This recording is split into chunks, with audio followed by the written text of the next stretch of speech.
Okay. What shall we do? Do we just stream what we have to stream? Yeah, But one we will second. miss the part. I guess we will just miss All the right. part of it. All right. So if we can pause them for a second, we have a kind of a mess up on my part. Apparently, my OBS that I'm using so I'm basically missed the first 10 minutes of the game because it's not properly streaming the way it's supposed to. I It's can like it just relate. I can relate. it's hiding the Yes. screen, so it's just showing me the empty screen. I am very sorry, so I'm restarting right now. No problem. It's not me Watching. who will judge you. Definitely not me. Oh. All right. We can restart now. Sorry about that. All right, we are live, and I'm gonna have to fix this on the go. Whew, it's not. It's not a day when I don't mess up things drastically. Apparently. Now to fix this screen.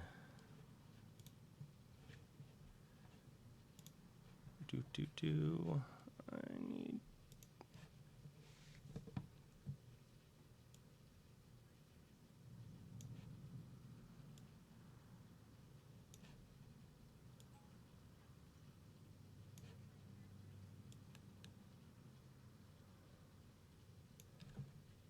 Side.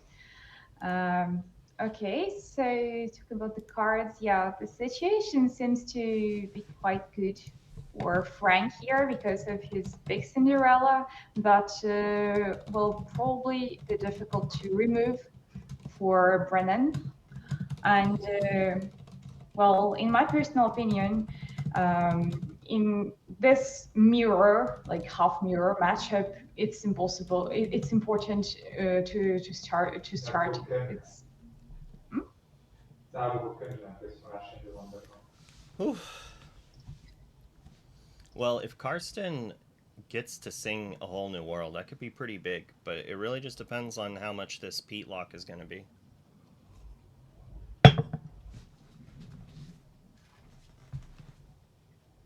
just for the chat, just in case, we are able to see players' hands, but they don't see each other's hands, of course.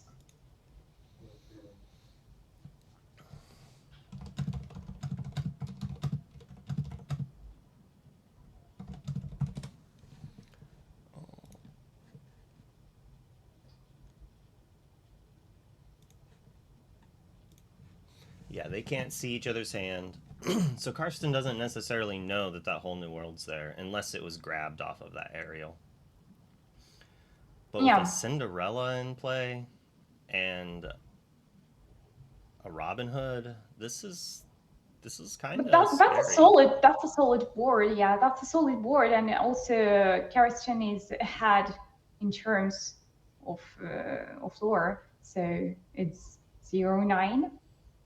So it looks like So DeCandio is going to sing to deal 2 damage. That's still not enough.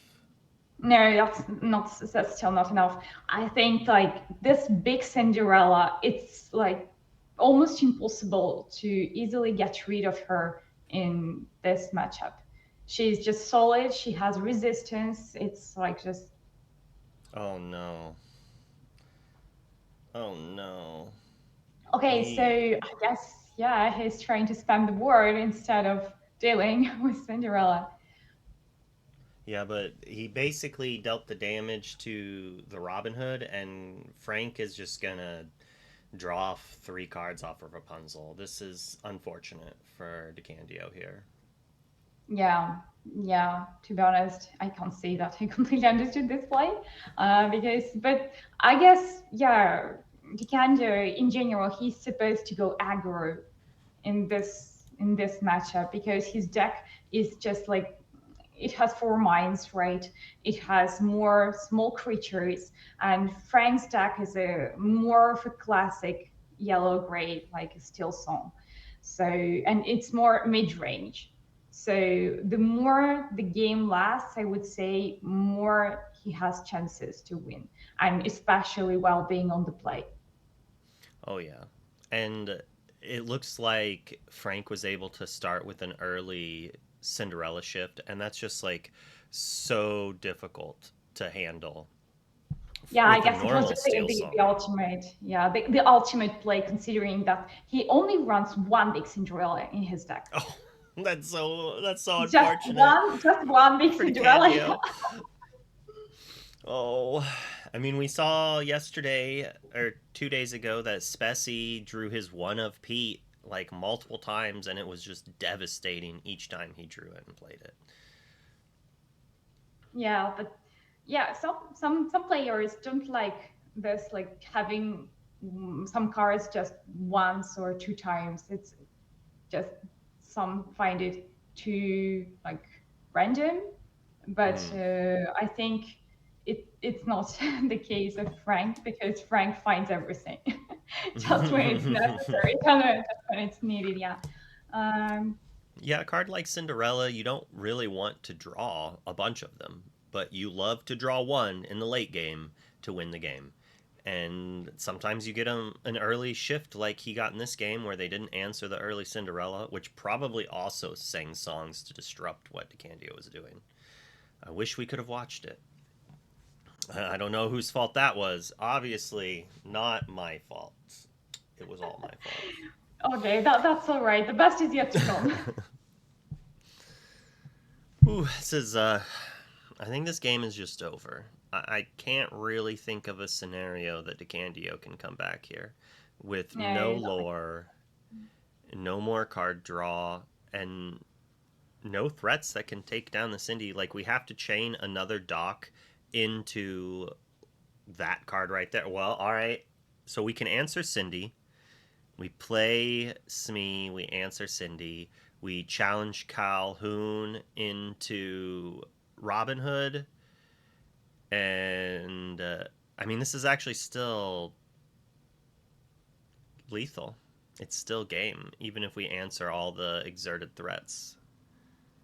yeah, I definitely agree with you. But like Frank was on the play, and also he has a more mid-range version, so like this, I guess.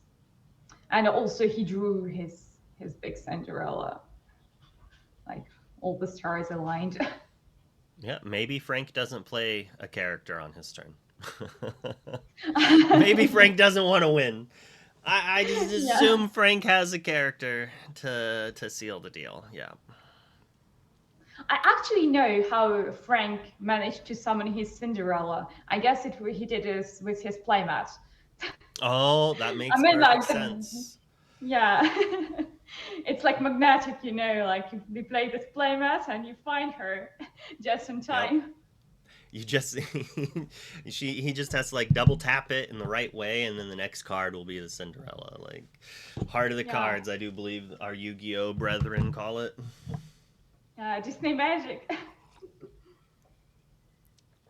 Okay, so now DeCandio will be on play, so that can definitely change things, because yeah, this aggressive DeCandio's version with yeah, with lots of small creatures. He can have an aggro start like Daisy into Daisy, and then Mr. Smee, and yeah, like he can also install the mine. Personally, I think I have more experience with like more of a classic steel song. Hmm. Uh, so I do believe that I played some decks, some steel song decks similar to the Frank's deck, but yeah, I also played yellow steel locations, but it's Ooh. pretty much different from DeCandio's one. Have you played many decks with Doc in them? Well, I played purple steel with Doc, Oh, and yeah, also okay, the location, the oh, yellow steel Locations location. has the Doc in it. That's right. That's right. Yeah, Yeah, it that's plays it, similar because to that. there You is just empty everything and hope to be aggressive. Oh, I did not mean to press that button. okay. So, what's your take on their deck list? Well, I mean, I do like DeCandios. I'm a big fan of Doc. for those who've been watching, I've been brewing a lot of dock lists, been just jamming it as much as I can. A 2-drop that draws you 2 cards while being aggressive is just really what you want. An insane top deck in the late game, and then, like, not great in multiples in the early game, but you can still choose not to draw cards if you just need to get a character in play. We saw that happen yesterday.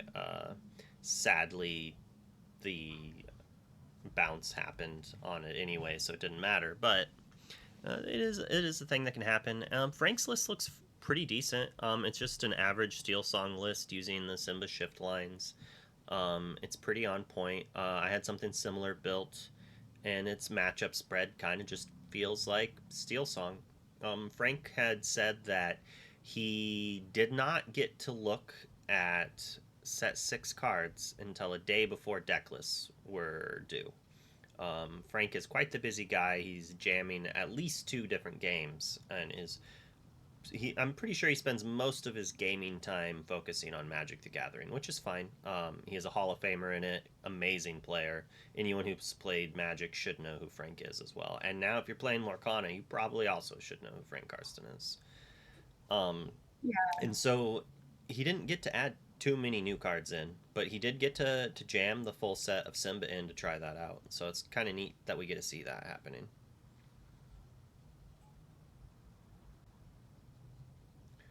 All right, let's see what their hands are. Okay, so Oh, 2 big that's symbols. happy. 2 Simbas. Daisy. No Simba line. Yeah. So it looks like Frank is gonna get rid of a bunch of stuff that doesn't matter and keep some early game, or he's going to keep. I feel like he's got to just keep the 2 1s. It is interesting. A lot of people have been shifting on their Steel Song lists not to run any shift packages, actually. It's kind of an interesting route they're taking, using just Ariel, Gaston, and Naveen, or just Ariel, Gaston, as their main 5 singers. Got rid of Alilo, didn't want the aggro. DeCandio's trying to start this game off with a happy. He doesn't even need to play happy on turn 1. He might play the Daisy. It's hard to say. And then on turn 2, play the Mine. And then on turn 3, can play happy and move him to the Mine to deal 2 to something without allowing the happy to get hit by Strength or Storm, saying by a Cinderella on turn 2.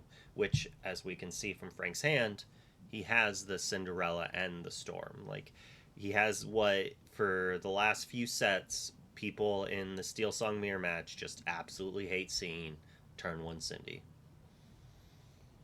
And yeah, I guess the boss actually need to take the control of the board while managing the other's board.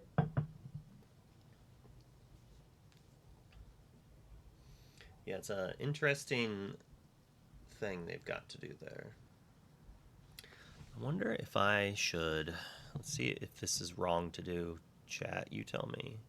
Let's give us more play area to look at. This has got to be a better viewing experience, right?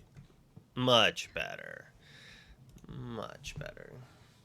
Yeah, by the way, Frank only runs 1 Pete in his deck, while DeCandio runs 4. So maybe it can have some impact on the game, but maybe it will also be just too late, because Pete can only come turn 3, and turn 3 you don't necessarily want to play Pete. You probably want to play like Lawrence, for example. Yeah. Or you probably want to play Mine and put somebody into the Mine. Yeah, you don't really want to curve threaten a Pete unless they're representing. Pete's kind of reactive in some spots. It's like, oh, they're going into a whole new world turn with the ink to do it and a singer. I better play Pete. They played an Ursula 3. I better play Pete. You know, there's quite a few things. The double Mine can be absolutely devastating. But it takes a lot to set it up. And now that Ariel's shown Pete probably doesn't get inked, I would not be surprised if one of the mines got inked here. Oh, we're going for Calhoun on turn 2? I mean, I guess that's fair. Yeah. I just like deploying the mine to gain the lore and then to be able to shoot the Cindy the next turn.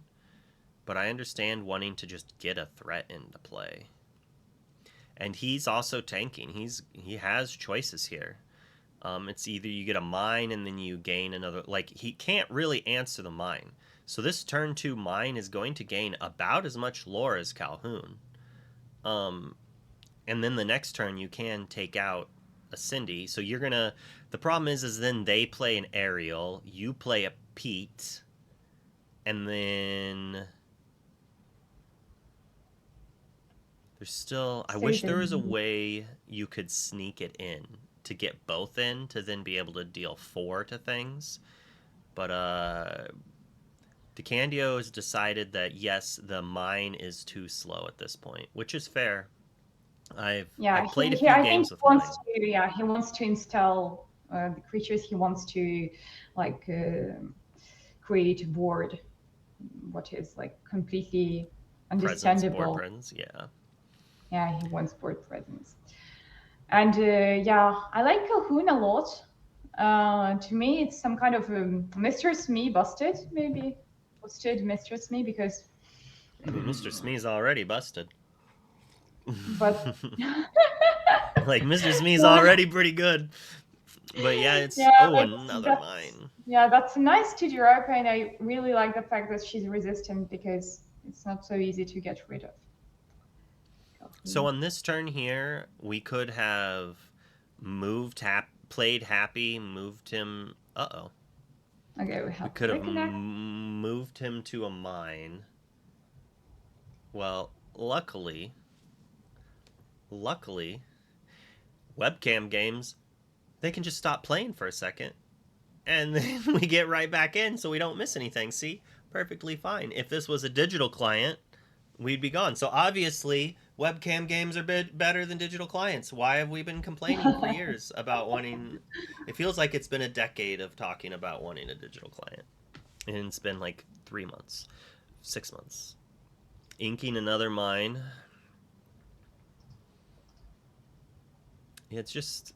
I don't know if there would have been a time that they could have actually snuck in, that he could have gotten all the mines. That's the hard part. No, naughty phone. Don't make noise. I have to check my Discord messages and stuff on my phone so I don't accidentally show it all on. Okay, so yeah, DeCandio is thinking about his play. Yeah.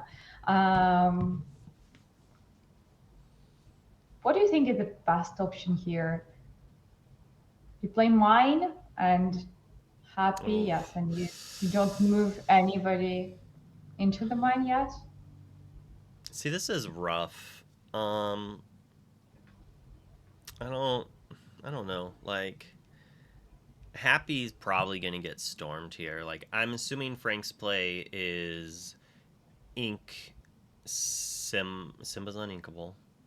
So Simba's Aerial. So doing Aerial, he has 2 Aerials, so probably yes, It's one Aerial. Tough. So inking an Aerial is good, unless DeCandio answers it. Like, if DeCandio storms it right, or strengths it right after he plays it, he no longer has a singer. So he probably wants to keep both Aerials as a backup plan, because he can't deploy a singer on 4. But he wants to keep... There is a Robin also. Yeah, and then so like he's probably going to ink the Robin Hood, but at the same time, the next turn when he's about to sing Whole New World, if he does that, deploying the Robin Hood is like not bad. But it's possible he just inks Aerial, plays Aerial, and is just like, you don't have the answer, and if you do, I don't care, because I have all these other things. Oof. Feels bad having to do it, but it has an insanely high payoff.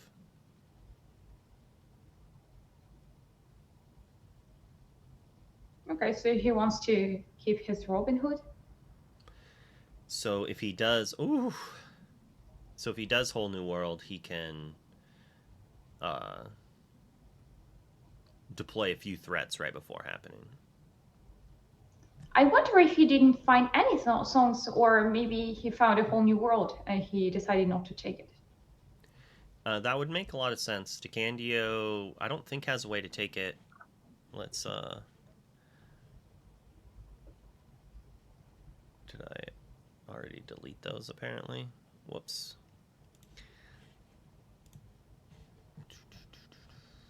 I don't think he's playing Bare Necessity. No, I don't think anybody is playing Bare Necessities here. And DeCandio, he doesn't play the whole new world either.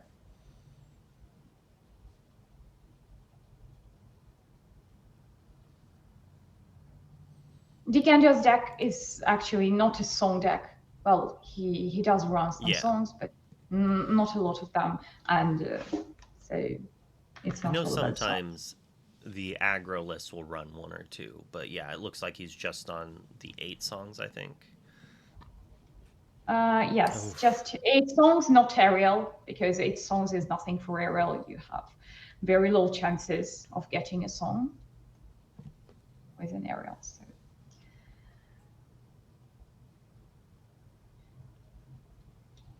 So DeCandio can... This is frustrating. He wants to draw 4 cards, or 3 cards, but he can't. He has to Pete. But Karsten didn't show a song, so that could be a trick, right? But at the same time, you almost have to. But maybe the right play is inking the Pete and moving the Happy to deal 2 to Cindy, and then sending the Happy into, or then sending probably the Daisy into the Smee, and then the Happy to finish it off. And then you do leave 3 damage on your Daisy, which can be rough, but you have the Rapunzel as your last card. It's basically you're out. But you leave Ariel on the board, and also like you need to quest fast, because if you don't, Frank will like inevitably take over the control, because his take is more mid-range. So the thought on that line, while very dangerous, is that you leave Karsten with just an aerial, and you only have 1 card in hand. So if Karsten wants to Whole New World when you only have 1 card in hand, he's not really going to want to do that. So if Karsten's going to want to deploy threats. But if we look at Karsten's hand, he only has 1 inkable. So there's like a world he draws an uninkable. He has to just ink the Robin Hood and just sing a Whole New World with 4 ink and hope he hits something, because his hand is full of high cost on inks. But if that doesn't happen, oh no. Okay, it's Rapunzel, yeah, and I guess he will be punished for this, because kind of with the Whole New World, and it kind of forces Karsten to Whole New World, and maybe that's still what DeCandio wants. Maybe he went through the iterations. Yeah. And maybe he just the mine will get destroyed. The mine will get destroyed. I think Happy is Happy. Probably. Which would you take out? What do we see here? Can he move him into? Yes. No. Okay. Sadly, he could not. If only he had the ink to do everything good. Oh, he has a little... Oh, that's for how many cards are in his hand, that dice there. Yeah. I'm not sure, actually, yes, if he wants to play a Whole New World here, or if he wants to destroy the mine. What is that? Is it Pluto? Yeah, that's a not bad draw. It lets... you can ink. Yeah, so... You can ink Robin, and you can actually kill the mine. Well, I don't think we want to kill the mine yet. But maybe. It's a tough play. So Karsten's plays are ink Robin, put Pluto in Defender, Whole New World. Hope to hit a Rage, and even then, probably just pass at that point. Maybe quest for 1, right? Oh, we're going after the mine. You're right. He is actually destroying the mine, because the mine is very annoying. if he has um, more knights, so like dark and happy, he will. I guess looking at this line is fine. So Frank's setting it up that next turn he can Whole New World and have a Simba in play, if he even wants to Whole New World yet. Like, honestly, 2 Simbas and a Storm is pretty good against an aggressive deck. Yeah, so and he's protecting his aerial. So protecting. I mean, he can still play the Storm Rage on an aerial, and I think probably that's what he will do, because DeCandio still needs to manage Frank's board too. I assume that It's either it's probably mine gets inked, and then we play Pete and Smee and Sing removal. Actually, that's on aerial. That's still not great. Yeah, I think he will play the removal, but I'm wondering about other cards, whether he inks mine or maybe he decides to keep it and ink something else, or maybe, yes, I guess Like, he will ink his turn. the mine can be a good card. The problem is that he has no more knights, and just dealing 1 damage is kind of meh here. He And probably wants to play Pete here, because yeah, if you want Karsten to sing, it will be like a good choice. it's So rough. He wants five both. ink, 5 ink this turn, so you can actually play, yeah, Pete plus me So plus removal if you want to. he probably really wants this Lawrence in play, Yeah, but he but just that's can't afford to do it. no, not nothing. So yeah, it's just me plus Pete plus removal. And so like this, he removes Ariel from the board. I know he doesn't play the removal. Okay. Yeah, actually he doesn't need to. My bad. He doesn't need to, because as he played Pete, it's not a threat, not this turn.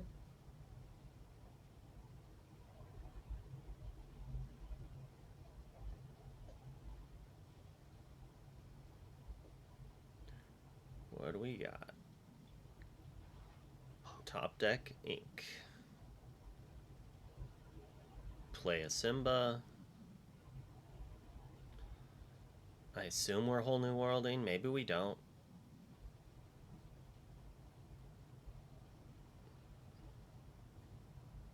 The problem with Simba and Pluto is that they don't work very well together.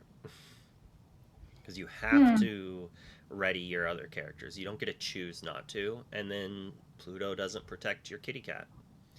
And poor Simba gets challenged down. Why do you have to? You may ready your other characters. So it's not an obligation, actually.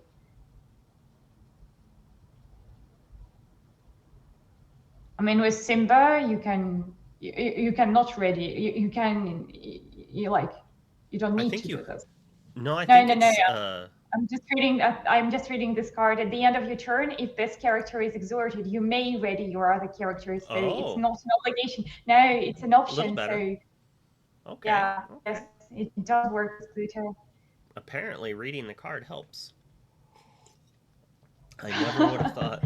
Yeah.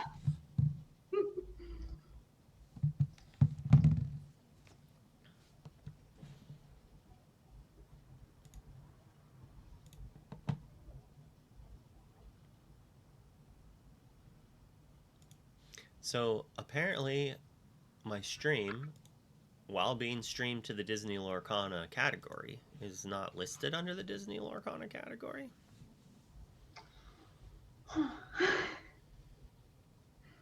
So This today made is you like just, that. yeah, just been a fantastic day of things. Oh, all right. All right. A rage on Simba. Yeah, he will Simba, and he will There's a quest. chance. There's a chance that Frank can, or that DeCandio can do something. He's like, "What do you got? Show me what you got." Yeah. Oh, What's your actually? that's really good. Yeah. If he What's your gets take to, on best of three? I prefer it. I much prefer best of 3 over best of 2. Okay, so DeCandio would definitely agree with you because Yes. he's a best of three defender. I've been playing card games for like over 20 years. Yes, it's the Wow. norm, and people are like, oh, just adjust. But like, I think it's been the norm for a long time because it works pretty well. It is unfortunate if you lose the die roll that they get to be on the draw or on the play twice. But you have to think of it this way: in a best of two, you have to win one game on the draw, right? So imagine you always win on the play. You have to win at least one game on the draw in best of two. In best of three, you have to do the same thing, except you are giving two chances to win that game on the draw. And Okay, that's the big that's thing. reasonable. Yeah, that's And valid. and then there's obviously the discussion on like, is it really a did you really win if you went 1-1 or did you lose? And when best of two was first announced, a lot of people were like, oh, it's you didn't lose the game, so it's fine. Oh, Frank going with a storm, taking off that Smee. Yes. But the problem with that is like now people have realized that no, going 1-1, while it does feel a little better than going 1-2 or 0-2, a little, not enough to make you feel good. It's just like, would I rather stub my toe twice or once? Well, of course I'd rather stub my toe once, but I'd much prefer not to stub my toe at all. Like, and that's kind of how it feels. Yeah, also heard lots of jokes from people saying they went undefeated, meaning like all draws Yeah. or like 7 draws, 2 wins. So, one of the first events that was best of two I played in was one of the pack online events, and Yeah, I do believe but I think I went 108, and it was like one of the least pleasurable experiences of gaming I've ever played because it just puts you in a position that, oh, I can't lose a single game for the rest of the day. And like that's just so much stress and anxiety. And in best of three, like there is that anxiety, but it's smaller. It's in less like bouts, I guess, and it just feels different somehow. I also played the same pack event that you told us about, and the experience felt like devastating. I was completely lost, but it also helped me adapt to this format because then I played 3 European challenges in like same format, this best of two, and it went better. So Oh yeah, better than the pack tournament. it was good that the pack events did best of two. If the DLCs, whatever format the DLCs decide to be, I mean, obviously myself and other pro players, if you can call us that, prefer on average the best of three. But we're gonna play whatever format it is. So the practice events should also be that, but it did show that people didn't care for it necessarily. But a lot of people were like, I'm gonna give it the try. And like, I think that's pretty big respects to the people out there who are like, I don't care for it, but I'm not gonna rage about it constantly. I've tried to personally be that position, but I've definitely complained about it a few times. But yeah, I think you can definitely call yourself a pro Arcana player, I as guess all if members of your anyone can team be can. one, if anyone can be one, I guess after winning a DLC, I can maybe Yeah, say yeah, that. definitely. Yeah, definitely. Someone in the chat for the event yesterday was like, "Oh, people don't like best of two until they get to draw into day two in round 8 or 9," and I'm like, "Well, actually, I still don't like it." Like, so in Magic, they have GPs that are 2 day Yeah, yeah. events. People do not draw into day two. That just does not happen. People would draw into top eight. So the issue with day two being single elimination, like one effect of that is actually having more people draw because now the goal is not to make top eight. The goal is to make day two. there's one or two Bivens of the world who, once they make, like, they're locked into day two, then they might gamble a little and play for seeding. DeCandio's like, come on, what do you got? What do you got? I'm ready. I'm ready. Give me 7 cards. I'm at 18. You ain't got nothing. I was a little afraid. I was just ranting too much. I should have been talking about the game, as DeCandio was just turning things sideways. Frank never pulled the trigger on that whole new world. Tried to toe the line, and I think he kind of got punished a little bit, because now he had to pull the trigger when it's just far too late. Yeah, and also daisies are not that easy to remove, actually. Yeah, no, I didn't interrupt because for me, well, like 18-0, I think at that point we can say that this one is for DeCandio, and he managed to take control over the board, and so. Yeah, discard that Lilo. Perfect. I love that interaction so much. It's like, it's why I want to play the Simba list, is just so I can discard Lilos to baby Simba and then bring them back later. It's just pure card advantage. I don't care if it's good or not. I just want to do it. Yeah, the synergy is awesome. All right, okay. Only 6 more characters to go, Frank. Yeah. You got this. It just needs to be prepped. Oh, wait, sorry. Wrong deck. All right, whole new world number 2. Let's draw some more removal.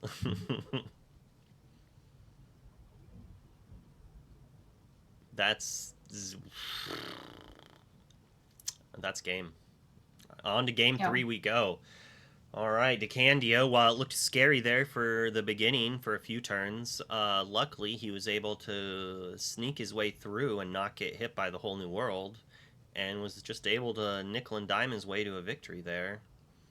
Pretty good. Well played by DeCandio. And yes, as long as I know, they are kind of friends. I mean, Frank Karsten and Brendan DeCandio, they definitely know each other. Oh yeah.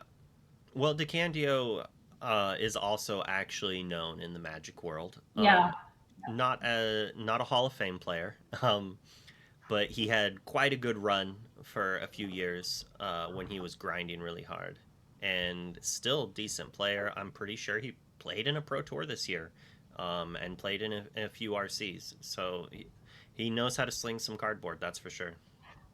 Yeah, I heard actually that, Frank Karsten is a little winner, and I heard that it was actually DeCandio who helped him test his deck, because, as you mentioned, Frank is a busy guy, and he didn't have enough time to test his deck, so DeCandio helped him do that, and then Karsten won the challenge. People who play Magic, when they see Steel Song, most of them who are really good will recognize a lot of the play patterns and like the way it plays, and it kind of plays a lot like Delver of Secrets, without the counter magic, kind of, where it's just like you're playing a small threat, and then you're answering everything they do while you gain some lore, and you disrupt what they do, and then you draw a bunch of cards and you win the game. I mean, that's the goal, and like, yeah, it works pretty well. As long as Fishbone Quills or Pete's don't really get in your way, or Ursula Deceiver takes away your whole new world. Like, the whole new world deck is it's probably the most powerful thing you can actually be doing. Most likely more powerful than Diablo. But Diablo is just a little bit more consistent. It's harder to just hit it out. Diablo comes down on turn 2. The whole new world, the fastest it is a shift on turn 2 Sing, but no one's playing that version. Maybe that's one way we could go. It's kind of hard, though, to play early shift characters in a world that Diablo's crushing, because if you want to win in this format, you have to have answers to Diablo. If you have answers to Diablo, you have answers to early shift characters. Yeah. I also have a question for you as a pro kind of player, and as you have lots of experience with other TCGs. Some people say that Lorcana is not evolving quickly enough. Like, they print many cards that are like fillers. So there are not enough cards that are like powerful enough. What's your take on this? I'm sorry, my brain turned off. I got distracted. Can you ask me that question again? No, no problem. Yeah, definitely. So I heard some former Magic players saying that Lorcana is not evolving enough quickly, so that they Um, don't like many cards are not strong enough, like fillers. oh, so that's been a little bit of discussion about the Diablo. I'll answer that in 1 second. Let's look at these hands. Yeah, DeCandio's hand is very good. Cindy with multiple removal. And Karsten's hand is not very good. He needs to hit really hot right here. He has a great mid game.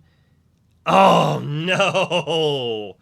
He needed the Cindy. If Karsten had a Cindy 1, I would say that he's in an insane spot. Without a 1-drop Singer and DeCandio playing that Cindy on turn 1 and then having 2 removal and then a dock to refill hand afterwards, if I was to but just wait, base, yeah, did you only change 3 cards? Karsten did 4. I don't Four, even, I four. don't know how many DeCandio did. I don't think he's Yeah, yeah, mulled no, no, yet. I'm talking about Karsten. So I'm wondering why changing just 4 if you absolutely want to find Cindy. So he wants to keep the aerial because it grabs removal and it sings the whole new world. So he wants to have a whole new world singer. So he's going to keep that. He sees Pluto and he goes, well, if I'm going aerial whole new world, Pluto is the best card I could be playing after that. And then I'm assuming he's keeping the Rapunzel because his thought is if my Pluto gets hurt, I want to draw cards and refill it. That said, I personally don't think I would have kept the Rapunzel and maybe not even Mm, the Pluto, but I have not played with Pluto yet. It's possible that Pluto is so insane that you do keep it here. Um, so that's kind of an interesting position. That's a dock, though, or that's a happy, not a dock. So that does make DeCandio's hand a little bit worse than I thought. And I'm actually a little surprised he kept that in his hand. So he probably yeah, mulled some cards and I missed it, and he drew that.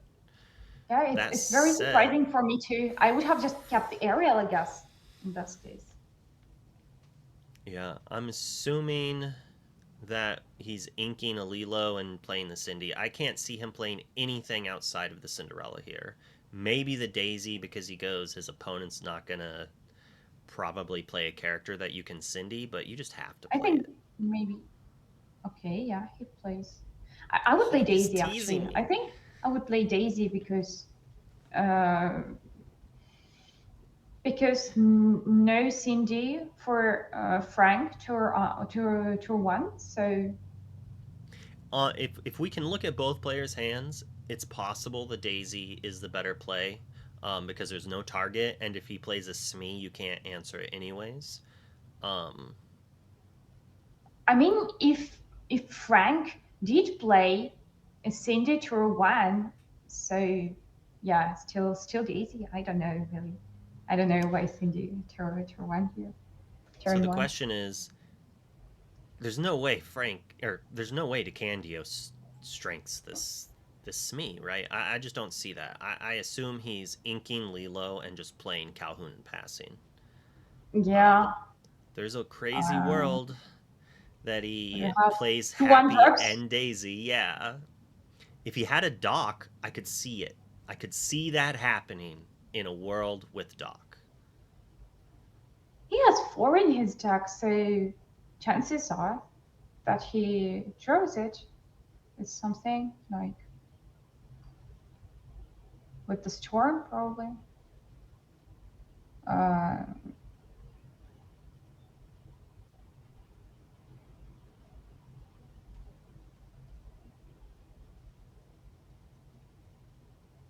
he can actually find Doc.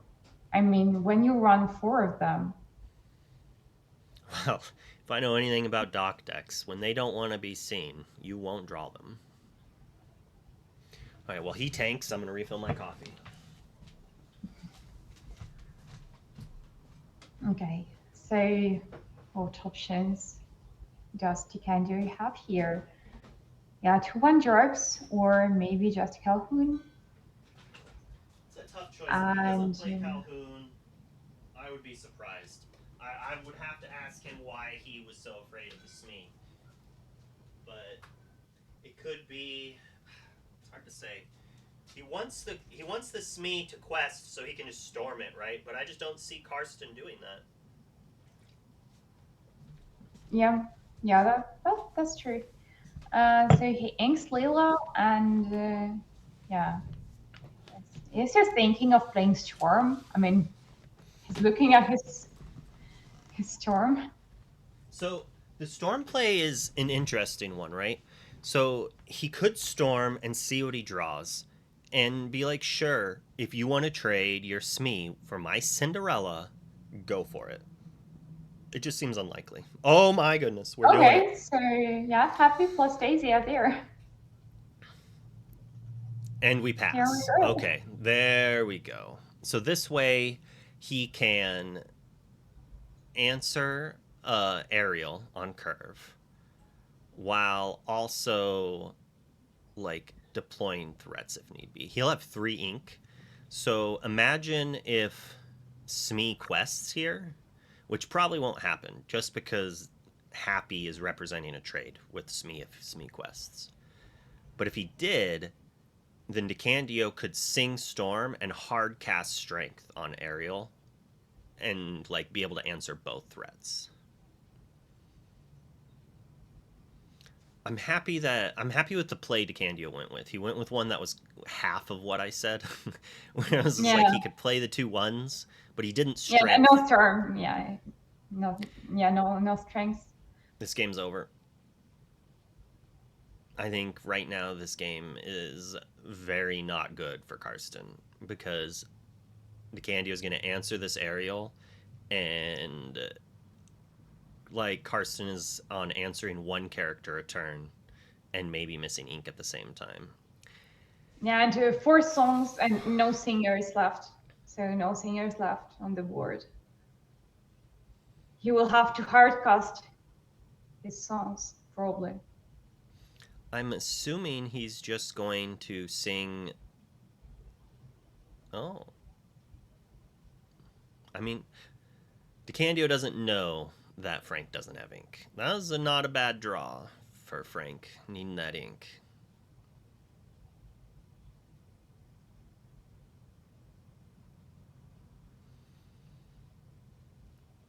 Ink Cindy. Cindy. Play Calhoun. Play Sing Calhoun. Strength. The Ariel. Like, I feel like you have to answer Ariel here. It seems like if we are going to answer Smee, we would have done it last turn. Yeah, I completely agree with you. And also, Smee is like less of a menace, I guess, because Smee cannot sing. For a second, I thought he was singing with his inked I character, know. but he was just playing it. Yeah. It's kind of a safe play by Yeah. DeCandio. I like it because Karsten is incentivized not to challenge the Daisy. Because, like, if you challenge Daisy and then DeCandio plays a Rapunzel, you're in a rough spot. That said, with storms, we probably will see a storm on something. But the question is it the Cindy, or are we going to deal 2 to Daisy and then take Daisy out? Maybe there's a world that, like with Robin Hood, if he inks a Robin Hood and then gets to play the other one next turn, he might come back from here. Like, I was thinking he was just losing the game, but at this point, it's still possible to come back at this point. Yeah, I think this is anyone's game. Just too lore for DeCandio. It's not too much. Like, DeCandio just needs one of his card draw engines. That's a good draw. That is a very good draw. Because now he gets to make a singer for the next turn to sing that storm, to then clean up the Happy. Oof, I obviously spoke too soon, because this game could be anyone's. Yeah, and Karsten has lots of like answers to DeCandio's early game threats. Karsten's like, I don't need to sing with Cindy. I'm just gonna jam multiple Robin Hoods. That's what it looks like he's thinking, because he's holding that Cindy like he's gonna ink it.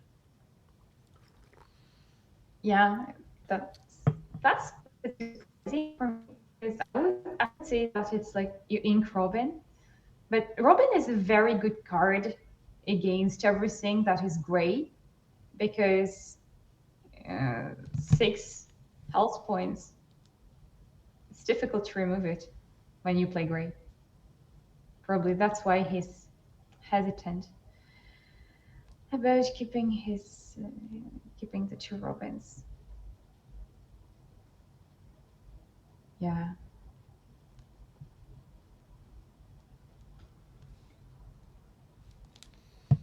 Who really tanking? Frank, it's a tough choice. Like, very well could be win or lose based on whether or not we play this character.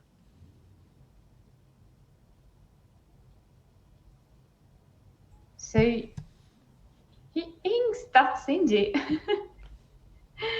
He inks that Cindy. Yeah, he's just gonna rely on these Robin Hoods. On those Robins, yeah, knowing that there is no way for DeCandio to discard his hand, as it's not actually a still song what DeCandio plays. It's a yellow, This more of a Daisy. yellow-gray aggro. Yeah. This Daisy has just...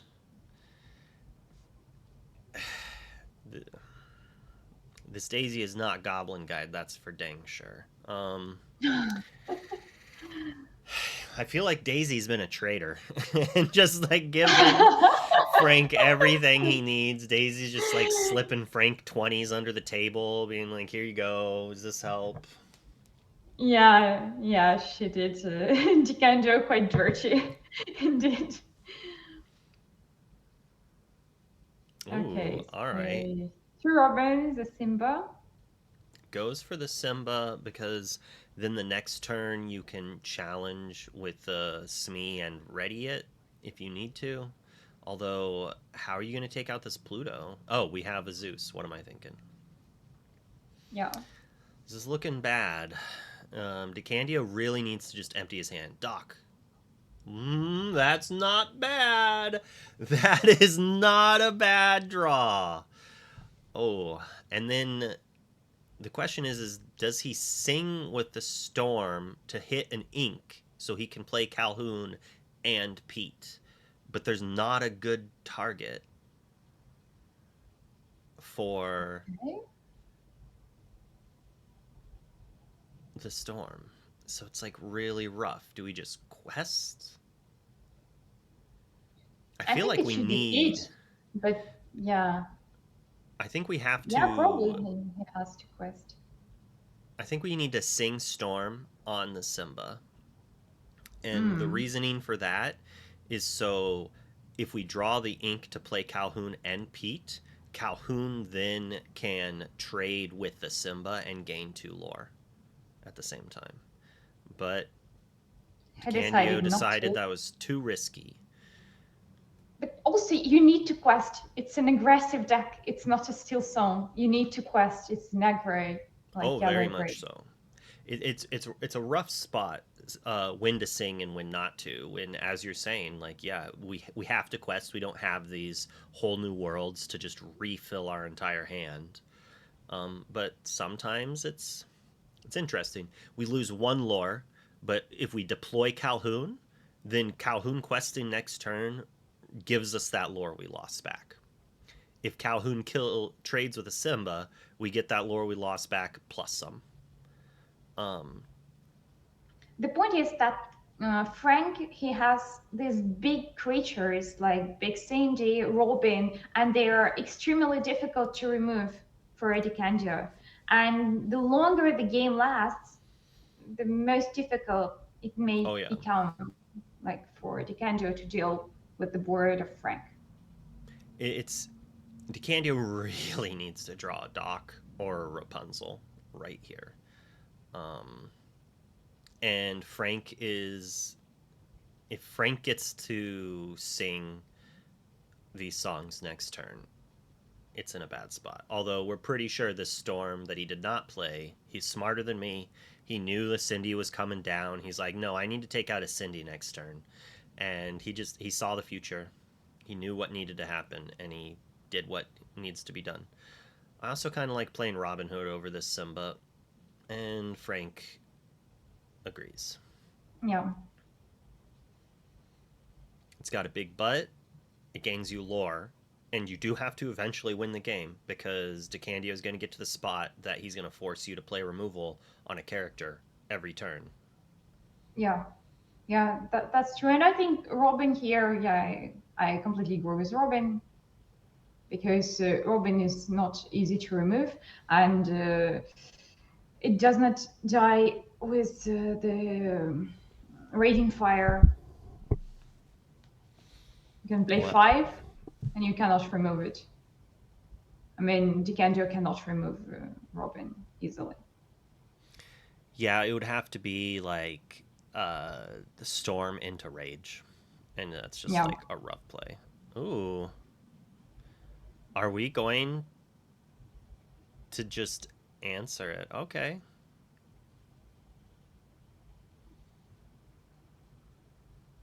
That does hurt a little, for sure. We still kind of need a strength here.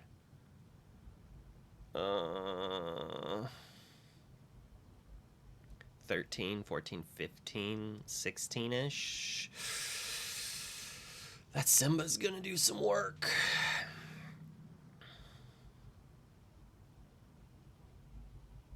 Now I think we have to sing Storm.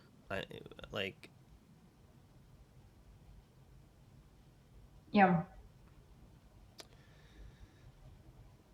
We have to hit Storm and then hit Doc and go Daisy, Doc, discard Calhoun, draw Daisy, and then keep another thing in hand, and then hope that that's enough daisies to like push through lethal. Yeah. I guess at that point you just need to hope to see Doc. Hopes and prayers. That's.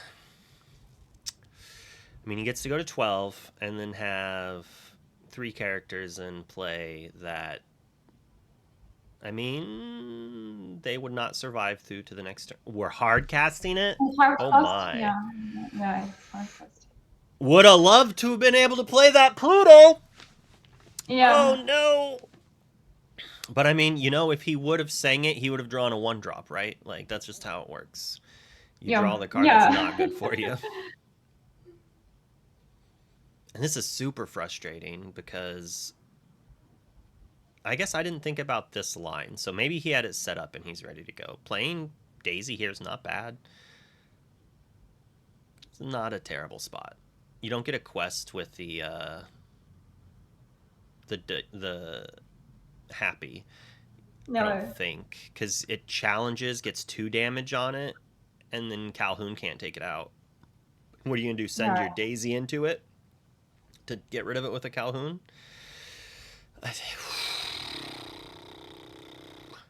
It's getting very tough for DeCandio. I do think his play might have been right, though, because getting rid of the Simba is probably better than singing with the Pete. Yeah, probably it's better, but still, like, he's only at 11. How will he go to 12? I mean, even in theory, what does DeCandio need to find? Does to be able to DeCandio win need this to game? find? What? Yeah. What does he need to find to win the game? Chaining docks, basically. I think he needs at least 1 dock, or he needs like another Pluto off the top. If he inks this Pluto, drawing another one could maybe be okay, but not great. He doesn't have singers, so most of his songs are not fantastic. The point is that now, even if he finds dogs, will he be able to quest with all his board enough? Because so that's Frank the thing. has lots of removals. Yeah. But Frank's in a spot now that a whole new world's not great. So he does have 2 removal. he probably has to sing one. So he could sing Zeus He can on sing Daisy this. Yeah, and then Storm the Happy he if can he just hard really pass wants to. Storm. And Yeah, then I don't play actually think Smee. that he needs the whole new world here. Like, what Yeah, for? not yet. He already has his songs. He already has his removals. So actually, things are going right for him already.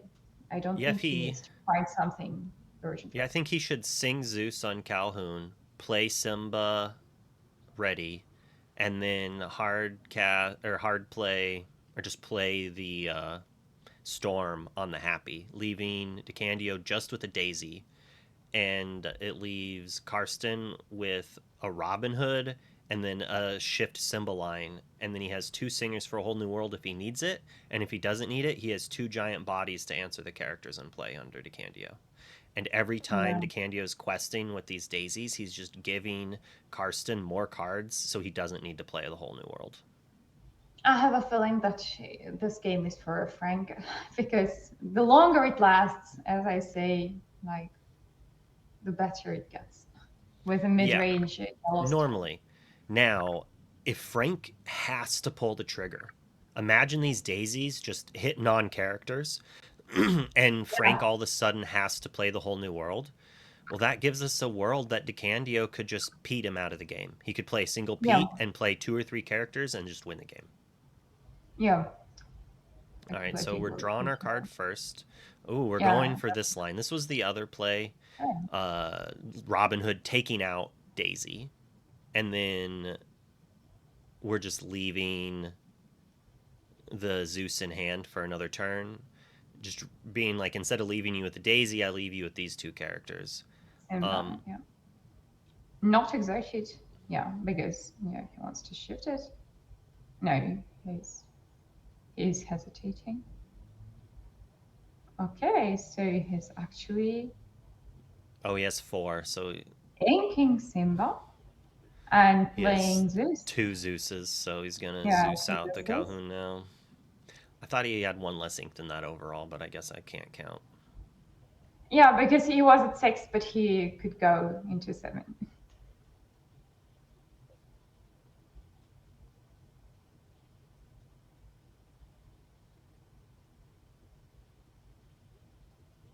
Still looks pretty good for Frank.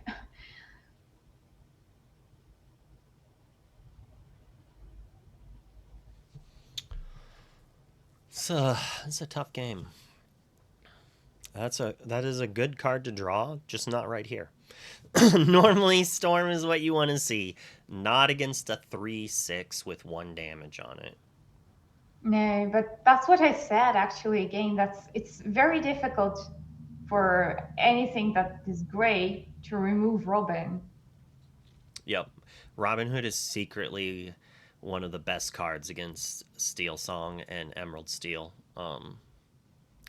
which is, I think, one of the reasons why Emerald Steel is a little bit worse against Steel Song than it was in Set 4.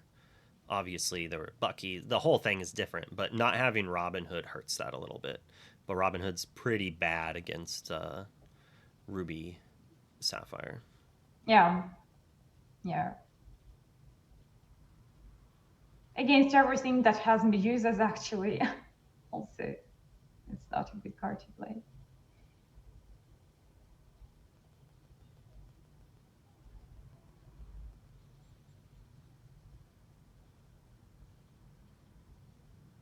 So,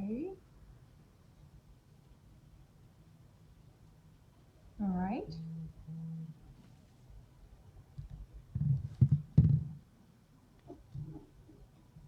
Yeah, he's afraid of Rapunzel, I guess. That's why he Yeah, damaged the one day thing. it's a rough thing. Wow, Frank, you just got to draw more removal, huh? Yeah. Yeah, I guess he can just hard cast his removal or maybe still sing it and play Simba.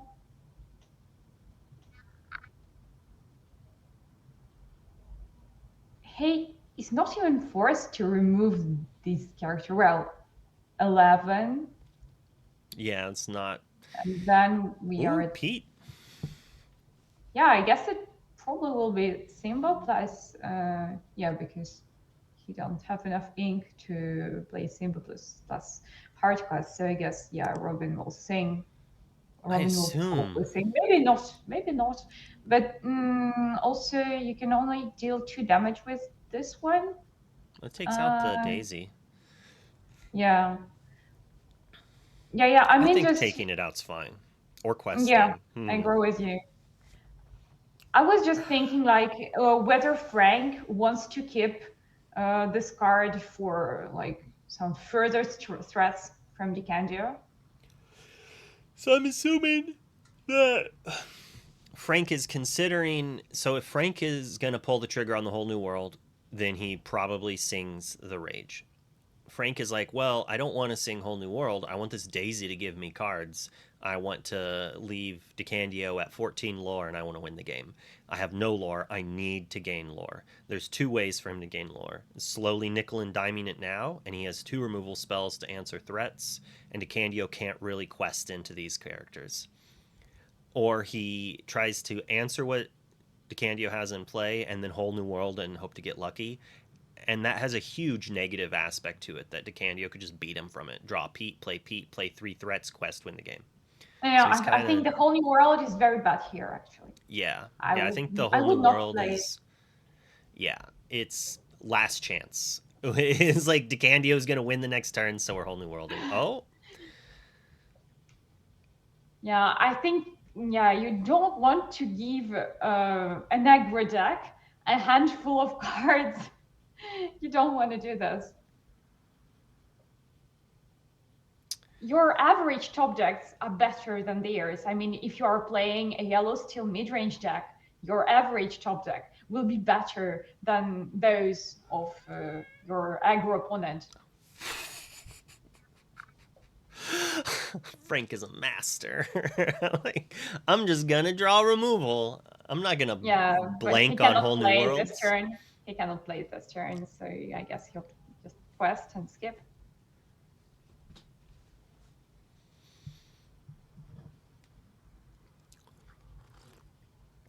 Didn't do anything. Didn't need to. I mean, I guess Pete as well prevented him from doing anything. Yeah.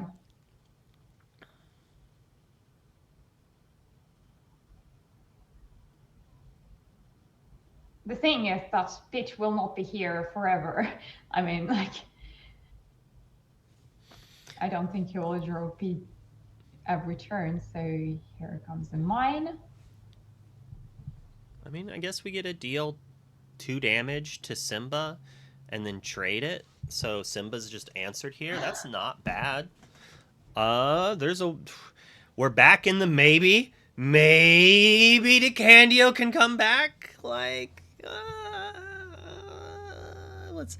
DeCandio's just going to draw a dock off the top. That's what we need to see, is some dock action. So if he quests here, Karsten just gets to eat the Pete and then just play the Storm, and then it's like boom, back in main position. Like, I think it's probably too risky. He doesn't know that Karsten's hand is all that, but at the same time, Karsten literally drew a card, quest, and passed with 3 cards in hand and 5, 6 Yeah, ink. yeah. So what else? What Yeah, else could what it else be but like? actions? Like, Yeah, well, maybe like 3 whole new worlds. Also, I mean, DeCandio knows that Frank has songs, but he doesn't know which songs.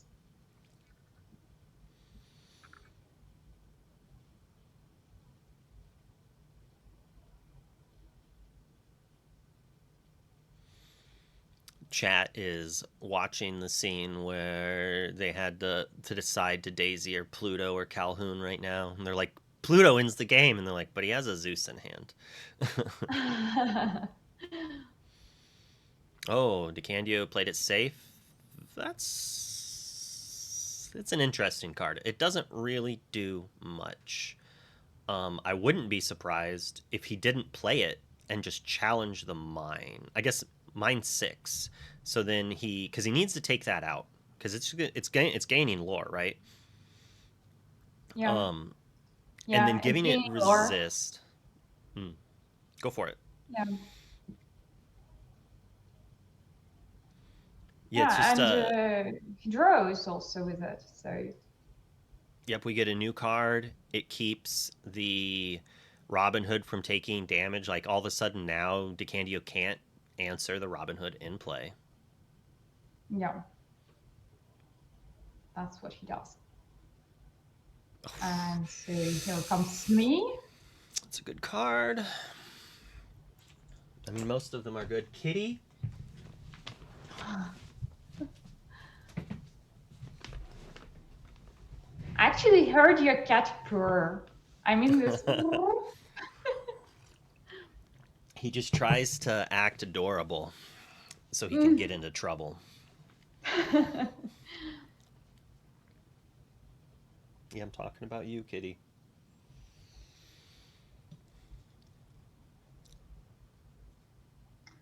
Okay, so yeah, I guess it will be Smee, because Smee can finish the location.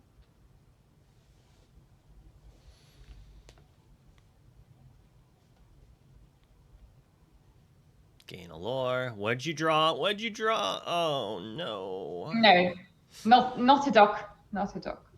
I'm not gonna lie. Calhoun has just looked kind of mid in most of the games I've seen him played on stream. It's just been in hand once. I think I've seen it gain 2 lore once or twice. I think she would be a big menace if she was inkable. I think being uninkable makes her like not as good as we hope. But if the formats are all hyper aggro, she's probably good. It's hard to say. In the mirror, in DeCandio mirror, Calhoun's probably really good. In these steel matchups, the resist 1 is cute, good against storm, but not rage. It's hard to say. All right. We're going wide. We're drawing cards. We're gaining lore. 15. 15. That's a respectable lore. So he can answer everything but Calhoun, and then Calhoun gains 2 more to 17. The second He answers everything. Yeah, he answers literally everything. I think. Yeah. Maybe so the mine lives. Yeah, hard questing. Yes. No, the mine does go away. It just answers the whole board. Doc. I think Doc is the only way DeCandio gets back in this game and has a chance to win. And that was a Rapunzel off the top, wasn't it? Yeah. Oh my. It was indeed. So we don't even have to answer the Calhoun. We just draw 3 more cards.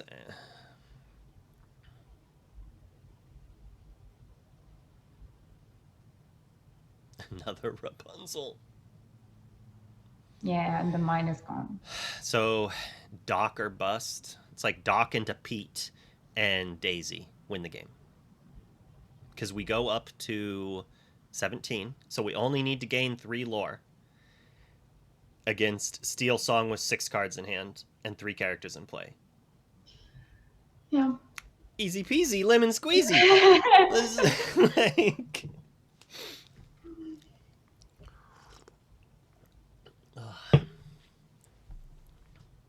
We've got like all of the NA players just standing up like it's a poker game, like all in. We're just waiting, like, come on, DeCandio, what do you got? Oh, why is it still face down? Don't tease me so. It's not good. It's not good. I don't want to show. I don't want to show. If Frank wins this one, that will mean 4-0 for Europe. Yes, it does. It would mean that. That would be something it means. What is it? That's a Lilo? Oh no. Oh. Yeah, I mean, at least that. And then it's a Robin Hood, so it's not even good to bring back because the Robin Hood still gains lore challenging it. But I mean, Doc's for the next turn, right? He only has a 3-turn clock. Man, that might be a 2-turn clock. Oh, is that a Gontu? I missed that from Frank's list. I did not see that in Frank's list. What do you mean?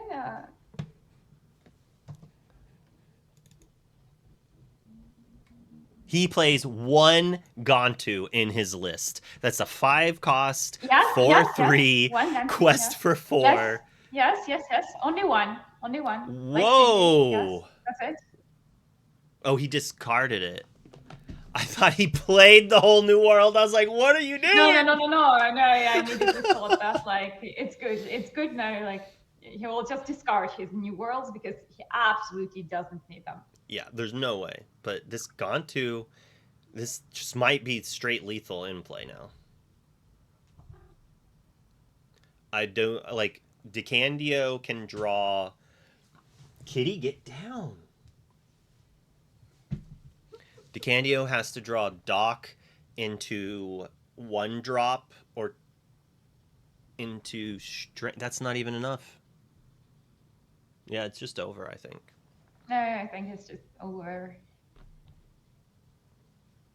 Really close. I mean, I thought the game was over at the beginning, and then I thought the game was over in the mid, and then DeCandio's like, well, I'm going to burst up to 17. Yeah, Kitty, you can give me love, but I'm still not happy with you right now. Well, it looks like EU is sweeping North America so far. I think this is the 4th in... Kitty! You stay off of my new couch. We have some good players over there in Europe. Oh, let's see if there's interviews. I think we can do some Oh, I did not want to show this. Just showing screens I'm not supposed to be showing. I'm so silly. Just showing my private DMs. That's what everyone wants to see. That's what everyone wants to hear, probably. I don't know if there is... They both already left the channel. Let me see if I can get an interview, but... Kitty!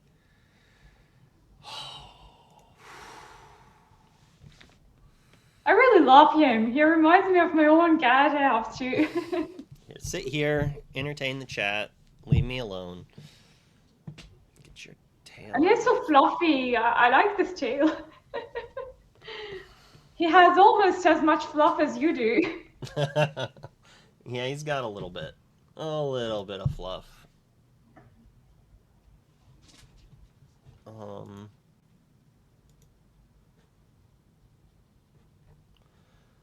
There's so many table names. Instead of tables, they should have named them after who's playing.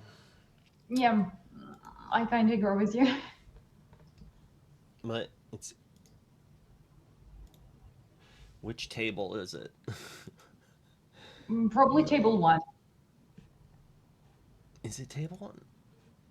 Yeah, I think it's table 1. Oh yeah, I see Dave in there, and it's throwing it off. We are in there that for the interview now. Oh, yeah. All right. Okay, I'm here. I see you're back. Some intense games there. Lots of crazy plays and some fantastic top decks. How are you feeling there, Frank, when you mulled and you drew 4 cards that were not really what you wanted?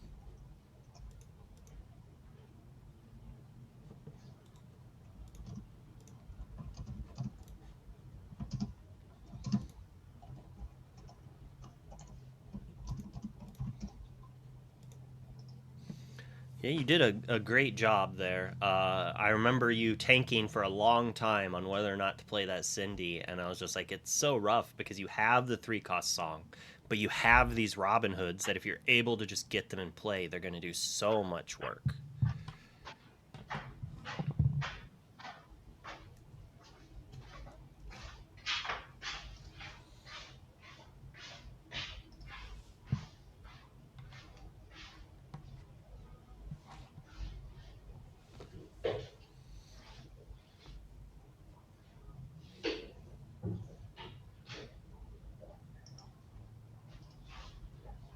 Mm.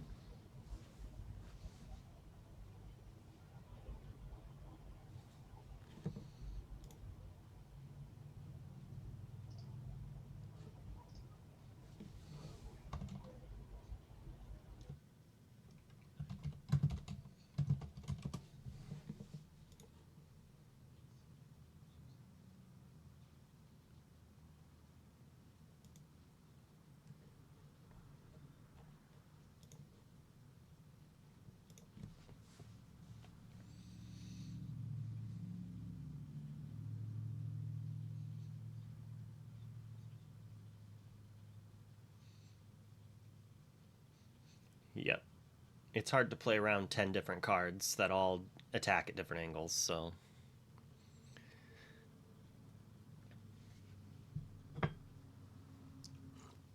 Mm-hmm.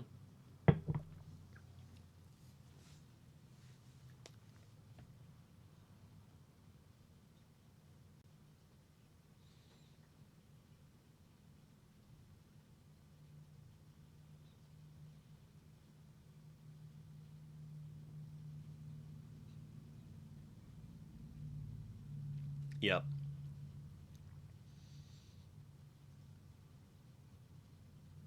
Yep. DeCandio, how were you feeling when you saw your opening hand?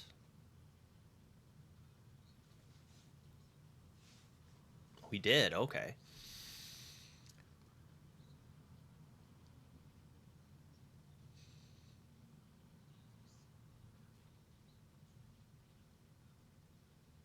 Yep.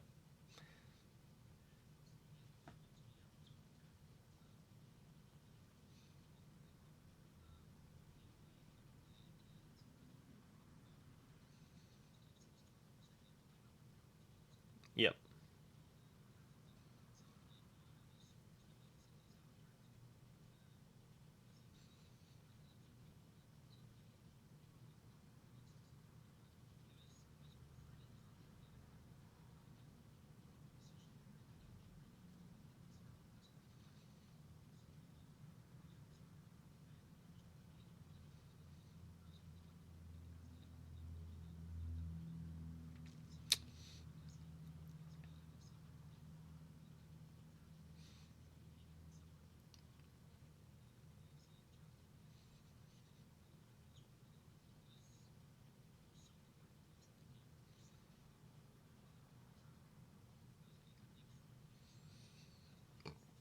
Yep.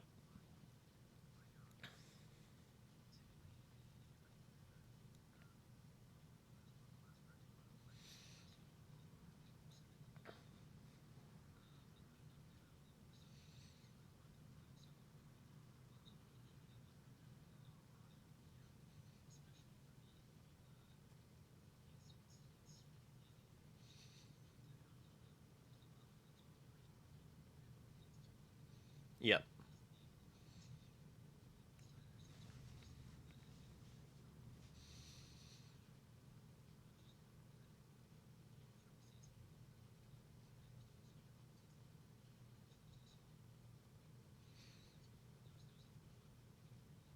Yeah, you had a lot of choices to make. There's a lot of different ones.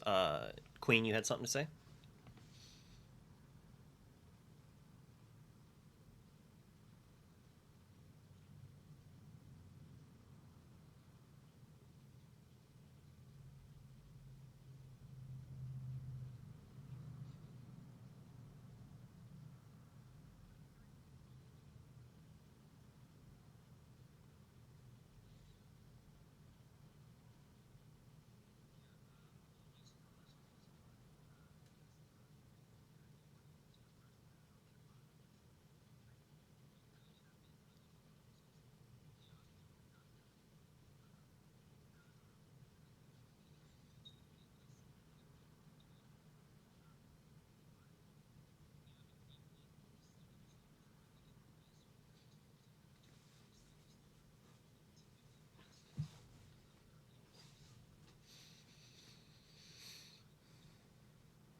She just said thank you.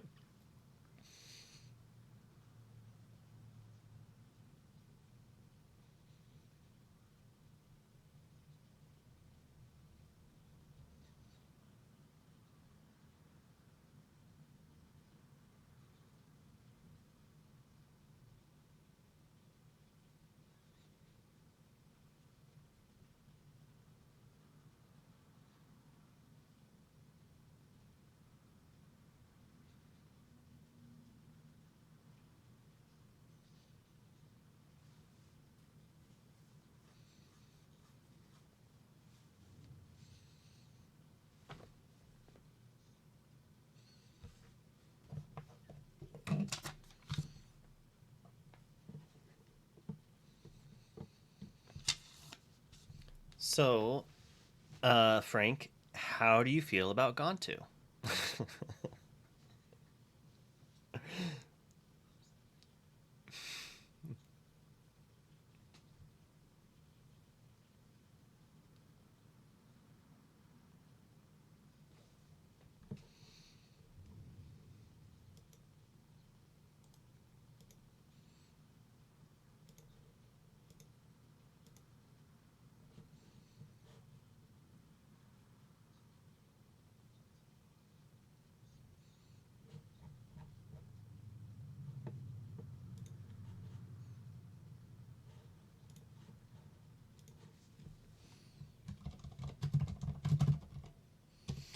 Yes.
I might want like around 5 small Simbas to shift onto. That seemed like a good balance. So that's how I ended up with like one copy of the 2-drop Simba Bodyguard. All right. I wanted to keep like a certain amount of uninkable, so that's how I ended up with like one Prince Naveen. Those were like the types of considerations. And Well, only one page. Only one page. because I am a terrible, absolutely terrible person, obviously I had Discord muted on the stream for that last 10 minutes. Wow. I am the worst person at my job in the world. I am so sorry. Gosh. All right, wanna do the the interview again then? For the stream? They gotta hear they gotta hear me ask you questions. They gotta hear Oh, goodness. Queen ask you questions. All right. I have the interview recorded on the Spanish streaming. It's not the same. I have been speaking a little bit meanwhile, but more or less the answers are recorded if you are interested. Oh, perfect. So viewers can go watch the other stream to get those first questions, and hopefully we'll do some magic with some stuff to make We'll the fix it in video post, later. Yeah. Yes. Sorry about that, and sorry I interrupted you there. That's why we can't have nice things. Yep. So the All first good. stream, I had it going, but Discord OBS was just like, no, I can't look at your Discord screen, even though I didn't have it set up to do that. So it was just like streaming an empty desktop for the first few minutes of the stream as well. I'm great at my job. That's fine. It was a great showing on both of your parts. I can't wait to Yeah. see the next few rounds. Is there anything else you want to talk about with this match before we hit up your socials and whatnot? No, it was just great playing Frank. Frank's great. I enjoyed our game together. I knew it was not going to be easy, or at least I would have hoped, and it certainly was not. So thanks, Frank, for taking the time. Yeah, I would say the same. Great games, always a pleasure playing. And yeah, like the games were certainly close. Yeah. See some of the new cards in action, and yeah, there's just so much going on in these in all of these turns, ranging from playing around each other's Rapunzels and removal spells to like setting up the right board state. It's a very interesting matchup, and yeah, it was a pleasure to play. Also, Team EU scoreboard. Yeah, right, Just- right.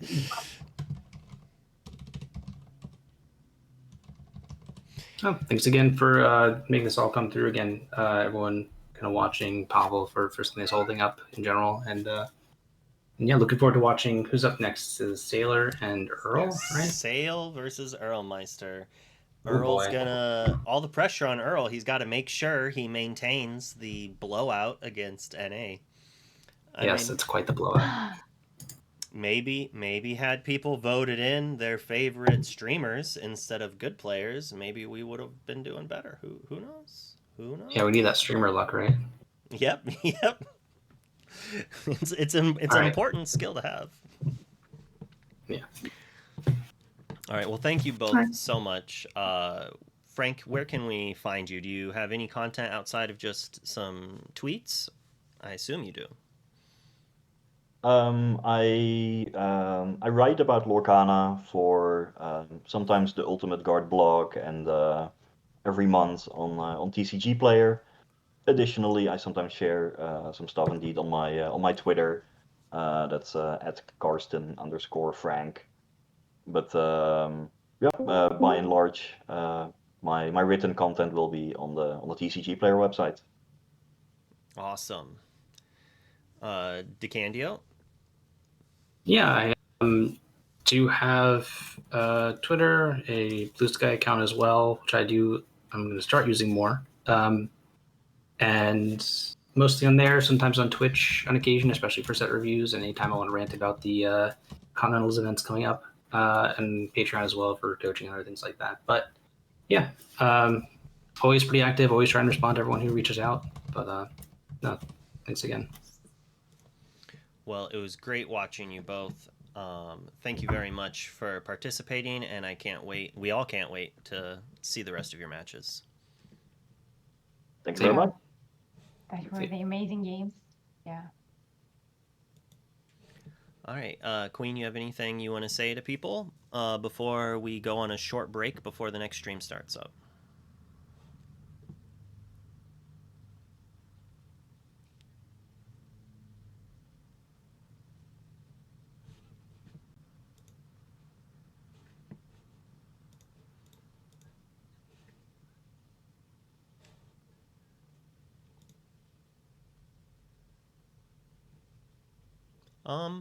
One second. Can you unmute yourself? Oh yeah, sorry. Yeah, Oh, there sorry. we go. I muted myself. Yeah, I muted myself here, and yeah. Okay, so yeah, I wanted to say that as somebody who is a European player, I'm proud of our performances so far. But I also think that the NA has amazing players. So also the caster, it's very curious for me to see their comeback, because I do believe it's also real. And yeah, I also wanted to thank Frank and Brennan for these amazing games. Yeah, those are great games to watch. But I do have to put us on a black screen for just a little bit. We will be starting soon, but I have to get more broadcasters in and do all that. Thank you very much for casting with me, Queen. It was a pleasure to do this, and hopefully we get to work again in the future. Yeah, thanks a lot. It was really a big pleasure to meet you. There we go. The heart. Okay, We'll be back actually, a little bit. Oh, yes. We're not live anymore. Now we are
I'm not muted. And you're muted for the moment, but that's because I couldn't do this while we waited, because then they would have seen it on the screen during the thing. So, can you say something? Yes, hello everyone. How are you? We can hear you. Welcome, welcome, welcome. Round number 5. Excellent. We've got Earlmeister versus Pierre Mach, also known as s4iler. My teammate, great player, great person. Ooh, and we even get to see his face over here in the corner. Isn't that pleasant? Nice. Well, we just got everybody's face showing up. That's fantastic. Do we know what decks these gentlemen are on today? Well, I'm just going to assume s4iler is on Ruby Sapphire, but we can find the deck lists. Oh, no, we can't. You can find the deck lists and send them to me. And then, If I can hunt them down, yeah, give you a moment. that's like the 5th time I've accidentally shown my Discord screen. I think for the next one of these, I might get someone else to do the casting, and I'll just do the production. Yeah. Because obviously I'm having some issues doing both production and casting today. Dude, it's a lot to do all at once. Yeah, you'd think I'd be good at it after how much I've done it, but I've got that tism and just a little bit of where I like bump into walls when I walk. It's like that, Yeah. but with mistakes, like just random things not doing well. But for those who are just catching in, this is this way, Rude Rose, and Rude Rose, I yeah. am Wonderland, and we are here casting this amazing game. As I said, s4iler versus Earlmeister in the 5th round. They're finishing mulligans. They know we're ready to go. Oh my goodness, I did it again. I apologize, I can't find the deck list, but we will figure out pretty quickly as I see a Maui Shark there on the right, as well as a Grammatala. yep. So it looks like we got Ruby Sapphire on the s4iler side, and then looks like purple and yellow. So Amber Amethyst on Earlmeister side, which is very likely hyper aggro. So hyper aggro versus late game control. There's usually a pretty favored matchup in this one. This might not look so Yeah. good for s4iler.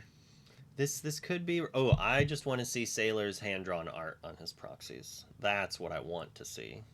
I assume that's another Maui Shark, and he's like, well, I'll keep the real one in my hand and mulligan the fake one. Yeah. I had to play against that card at locals last night, especially in the red-blue deck. Like, man, it just kind of gives them this next extra level of lore that suddenly all these develop your brains and visions of the future. Oh, by the way, I'm passively gaining some lore when I use these now. Oh, yeah. It's pretty crazy. It's vicious. And then last week in the ICL, Inkerbell was playing Maui in Ruby Sapphire, and it bought back, I think 2 Mauis each brought back a B prep to just man. like 4 for 1 or something like that. It was just so devastating. And then like a Vitalosphere was on one of them, so it just came out of nowhere. It was, whew. Yeah, Maui it's Shark tough. is, I'm not going to want to play against it. That's Yeah. for sure. Well, and especially with that evasive, like there were multiple times it's like, well, I could challenge it like normally, but I can't hit it because of the evasive, so I don't really know what to do about it. Oh, all right. So we got Vitalosphere coming down, Tipo. We've got a decent ramp here. This is kind of what s4iler wants. And since they know what each other are playing, it is open deck lists. Yeah. So maybe that's why he kept. I missed what he inked, but I'm assuming it's better than a Pirate's Life. And since he kept Pirate's Life, maybe he knows he needs to use that to not lose this matchup. Yeah, siphon off some of that lore. Uh-oh. Okay, Earlmeister's screen disappeared there for a moment. Earlmeister maybe not on quite as hyper aggro as I thought, or maybe it's just not in his hand, because we do see Mufasa, some of the more high-end cards that you normally don't see run in that list. I'm assuming he's a mid-range Fasa. Like, I wouldn't be surprised if maybe there was like 1 or 2 big Ursula or Elsas. I'm gonna find it on my phone. We're gonna find this deck list. You don't worry, chat. Don't worry. Presumably, s4iler will be going in on the Tipo here. He just has to decide what he wants to ink. He does have a Flaversham in hand too, which means he can put that out next turn to banish that Vitalosphere and draw 2 cards back. Does give up the Grammatala. goes to 2 ink. Here comes the Tipo. What are we going to tuck into the Inkwell as well? You could do the Maui Shark, as it is rather early for it, but yeah, this is not an easy decision. You probably don't want to give up the visions either. Like, you do have 2 6 costs, and yeah, no, he's just rearranging. Considering that pirate's life. Yep, goes for the pirate's life, realizing it's just too early. Yeah, we wanted to see that pirate action, but it is just too dang early. Yeah, and with a Maui Shark, that would get, what, 3 lore for you? Because you'd also get the Maui trigger. Like, whew, that's a good lore swing. Red-blue just gets a little better every set. This is the matchup where Lilo could be good. I feel you just like, it depends on if it's a Be Prepared or a Sisu. Because like a Sisu, like Lilo does nothing. You're like, oh, I'll bring it. I guess Lilo stops them from gaining 3 lore. Yeah. But not too impressive. And we saw last match that with a Robin Hood in play, Lilo is laughable. Yeah. It does nothing. 1 damage to a Robin Hood of turn. Not what we would need. But against these B preps, she's quite good. Classic Flaversham play. Something interesting too about the Lilo, he actually inked a Wendy Darling for the Lilo. The Wendy Darling has better stats than the Lilo with 1 more health, so the true power of the Lilo is going to rely on her revival ability, so we'll see how much that will or won't matter here. And I'm assuming part of the reason for the inking of the Winding Darling is that it's a 1/3, but the Vitalisphere was in play, so it kind of didn't matter. Yeah. But then Sailor's just like, whatever, I don't need this Vitalisphere. Did he just... Oh, I was like, did he draw 2 cards? Yes, he did. Because his for the Diablo banished. He doesn't have a great turn 3. I mean, he can play the crab. You probably don't really want to run Lilo into Tipo. One small child taking out another. You probably would rather quest with her, but... Yeah, that tends to be good. Oh... Is he going to challenge? Surely he'll just quest, right? I'm assuming there's most likely a quest. Like, so you challenge so that it can't crack back, but it still gets to crack back. Like, like maybe you're just like, I really, really don't want Flaversham questing, but even then, like, I think Flaversham would quest over drawing cards because you're not questing, right? You're still 1 lore at that spot. Sailor can do both a Grandma Tala and a Vision of the Future this turn if he wants to, which is really nice. Yeah, I'm assuming. Oh wait, no, sorry. He'll be 1 short. He'd be 1 short for that. I'm assuming the crab was just strictly played for curve purposes. Yeah. And Tala's coming in. This is a pretty slow start for Earl and pretty good for Sailor. It just really depends on if Earl's able to just draw all the cards to force multiple sweeps and then eventually miss one. Mm-hmm. Well, and by inking to 5, Sailor is ready to put out that Maui Shark on the next turn, and a card like Genie, which normally thinks, hey, it's okay, I've got evasive, you can't hit me, right? No, the Shark is going to make, he's going to make shark food out of that card very quick. And like, on that Maui turn, going Brawl, Maui, get back Brawl. Oh, man. Bruh. Oh, so strong. Especially against an aggro deck. There's so much you're just going to pick apart from that. Maybe being hyper aggro isn't the answer anymore against Ruby Sapphire. Yeah, that's good. That's a scary thought. So obviously, Genie and Rabbit are 2 choices here. Do you value the Rabbit for potential double draw, or would you rather put out Genie because it can quest for more? You like the Genie? Genie, like 1,000% at this point. We don't have any bounces, so like that draw engine isn't relevant. We don't want to quest with it in play because there's too many threats for it. And I think we just want to get what we assume at this point is a reusable lore gain. Yeah. It should just be 2 lore for the rest of the game. Although we know that not only is there a Brawl that can just immediately answer it, but we can also sneak out this Maui Shark. And I'm assuming that Tala just takes out Crab and Flaversham and Tipo tag team Lilo. Absolutely. And then There is a world that you brawl the genie and you play visions. Yeah, you could. You even have the how far I'll go, so you can sing that with one of your 4 costs. Yeah. Oh, no, he's going for the shark. We're getting it for the superpower plays later. There's a world that maybe he doesn't. No, he does. Okay, he doesn't. So I think he's going to not wipe the board, and the reason being is to make Sailor wants Earl to quest, right? You need the shark to do something. So by being like, oh look, you have all these good quests you can do, like kind of opens it up. It's like, why trade in my characters if I don't need to? Yeah. And he can even quest with the Tipo and the Tala if he wants to, but Tala's definitely taking something out. Yeah, Tala's trading. And then Tipo just gets a trade to boot, because what are you going to do? Challenge it? Okay. Maui will eat whatever you left. Yep. Ooh, this is already looking kind of scary for the Amber Amethyst. Like, they just don't have a way to deal with a card like Maui. Those stats are so huge.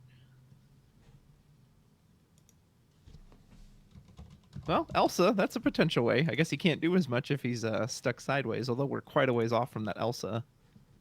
Yeah, so this really is like a mid-range. It even has a top end, which makes sense when you see Mufasa cards. Oh, there is the Elsa. You just said it, but... That's okay. Hey, there's Mufasa.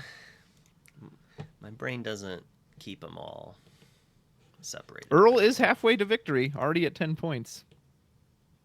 And just as a reminder, too, about that Lilo, because I didn't realize it worked this way as well, it's not an ongoing effect for the turn. It's actually a trigger at the start of your turn. So before you even draw your card, you have to decide if you want to revive the Lilo or not. Which is a huge downgrade. Yeah, that's not what I thought when I read it at first. Yeah. I was like, oh, you just revive it whenever you want. That's amazing. So you can't use Gastons, you can't use Lanterns, you can't use any of those things.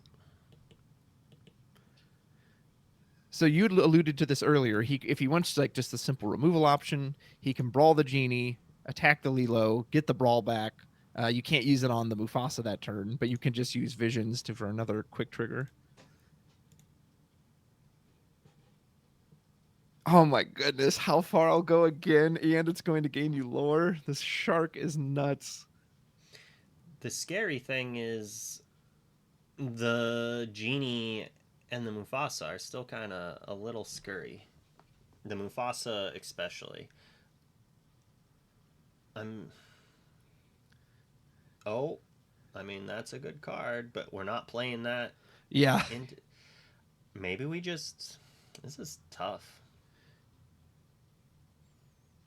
Yeah, you could. I mean, the Medusa is going to clean up anything on the board, so you could just ink the Be Prepared and then know you have so much removal. I think so. And like with Maui in play, like the Be Prep into ink.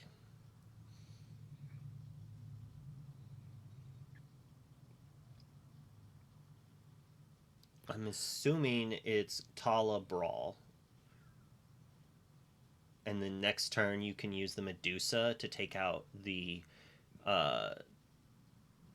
Mufasa, even if he doesn't quest, and then that gives you another exerted character to hit with your Maui Shark. Oh man, this card is brutal.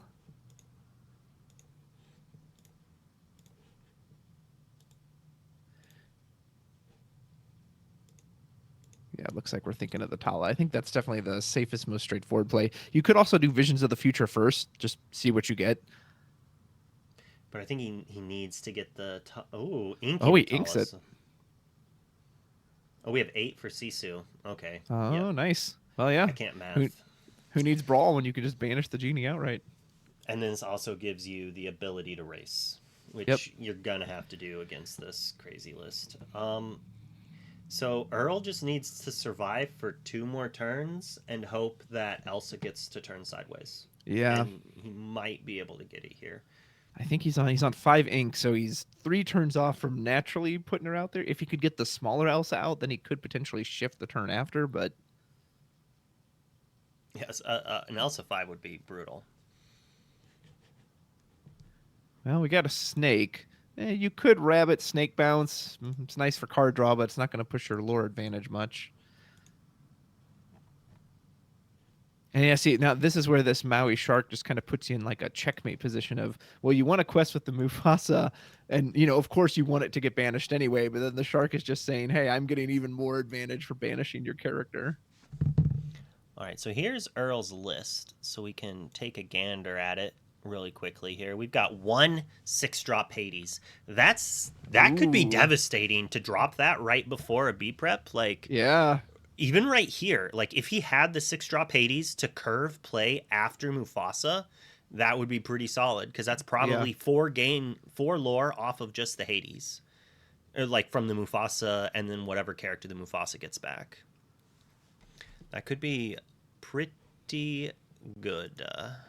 Oh man, s4iler has a great turn here. He could just drop the Medusa, take out the Mufasa, then whatever is played off of it will come into play exerted, and the Maui shark with 7 attack will almost certainly be able to just immediately take it out. Doing some work. I have a feeling I'm going to really hate this shark card by the time this set's over, Luke. Yep.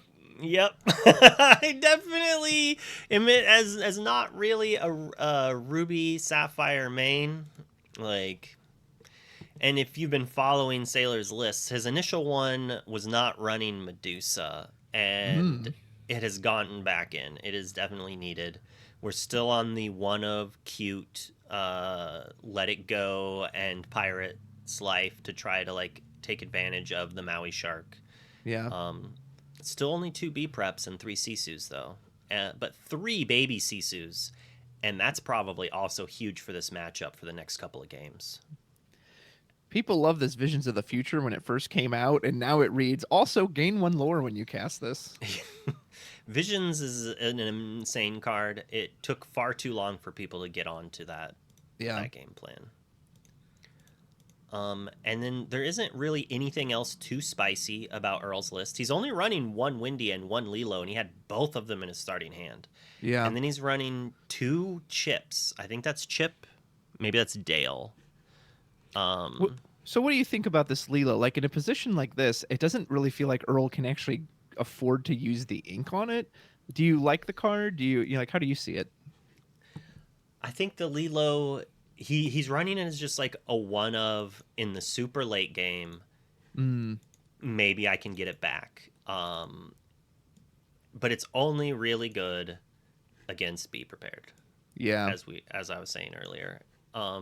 Like swords, Sisu, targeted removal, like that doesn't do it because they'll probably have characters in play to challenge it afterwards. But 12 to 5.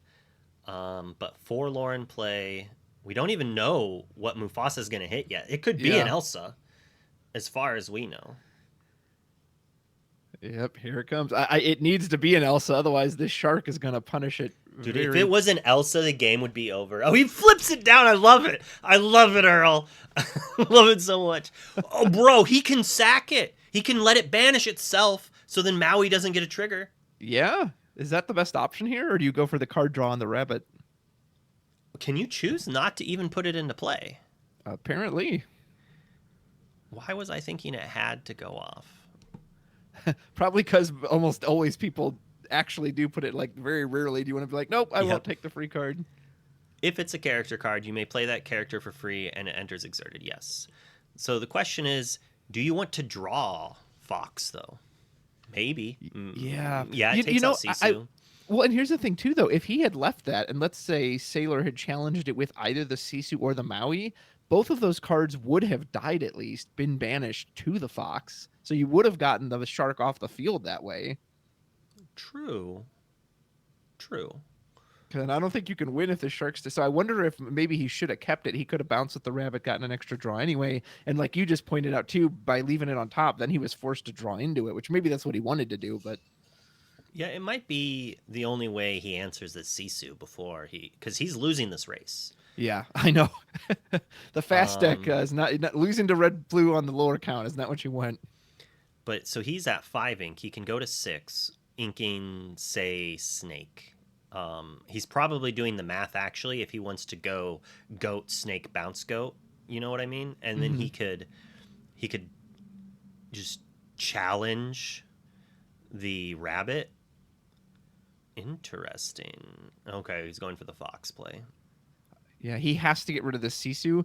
Sailor was actually set up for lethal that turn. He could have quested the to next 18. turn was lethal. Yeah, he could have quested to 18, cast 2 actions, and then just win the game.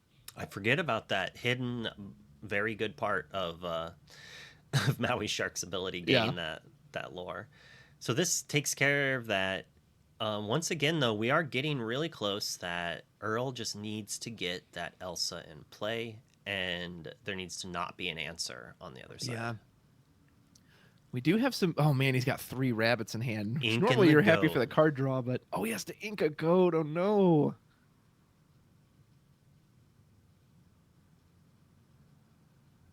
Interesting. I mean, that's fair. All right. He's just trying to reset. It's like, okay, I can ink the goat, or I could bounce the Diablo, ink it. Yeah. But doing that, you lose a lore. So like the Yeah. lore he gains from the goat, he kind of regains here. I think he's trying to set up the Elsa win. Is just like Is play he on Elsa 7? No, untap. he's on 6. Yeah, he's on 6. He has to draw inkables, but he's got all those rabbits. Oh, man. Yeah, so we can both brawl and use the Let It Go to not only clear Earlmeister's board, that's 2 more lore for Sailor. Or we can just play out the big bodies. That works too.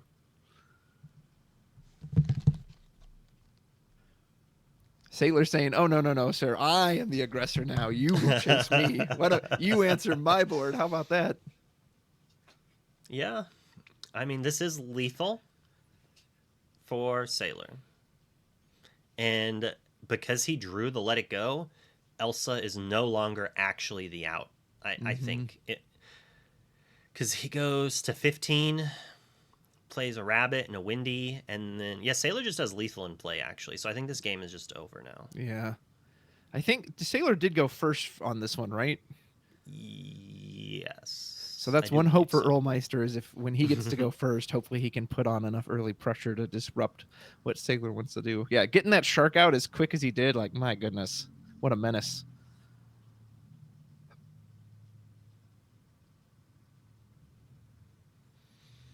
Yeah, shark doing shark head things. Mm-hmm. Eating up poor little surfers and Yeah, and that poor Lilo's just out there trying to surf in the water, then Jaws comes out of nowhere and right. takes a bite out of her. She's like slowly being banished in the water and looks Right. over in the Maui's just like piffling through her pipeling through her bag, pulling out actions to play. Quest for 2 and puts out 2 bodies, but we know based on what's in Sailor's hand, that's not going to be enough. So you can quest for 4, go to 18, and cast any 2 actions of your choice. That's an action. Yep, that's 15 lore. God, man, how a card as good as How Far I'll Go suddenly saying also gain 1 lore is so strong. And Brawl too. Mm-hmm. Yeah, that's it. Yeah, poor Lilo's out there in the water, and then all of a sudden she hears da-dun, da-dun. You're like, uh-oh. Right? So Sailor did go first that time. So Earlmeister, this will be, if he can put on a bunch of early lore pressure, force Sailor to do more, instead of just kind of ramping freely into the Flaversham, maybe forcing him to have to burn a Brawl on turn 3. That would be huge for him. Yeah, it was big for Sailor to win that die roll. It's definitely what NA needed. Let's see. I'm sure it'll be fixed. Let's look at these lists while we wait. Excellent. Yeah, NA, man, we're struggling. We gotta step it up. EU is just beating our butts right now.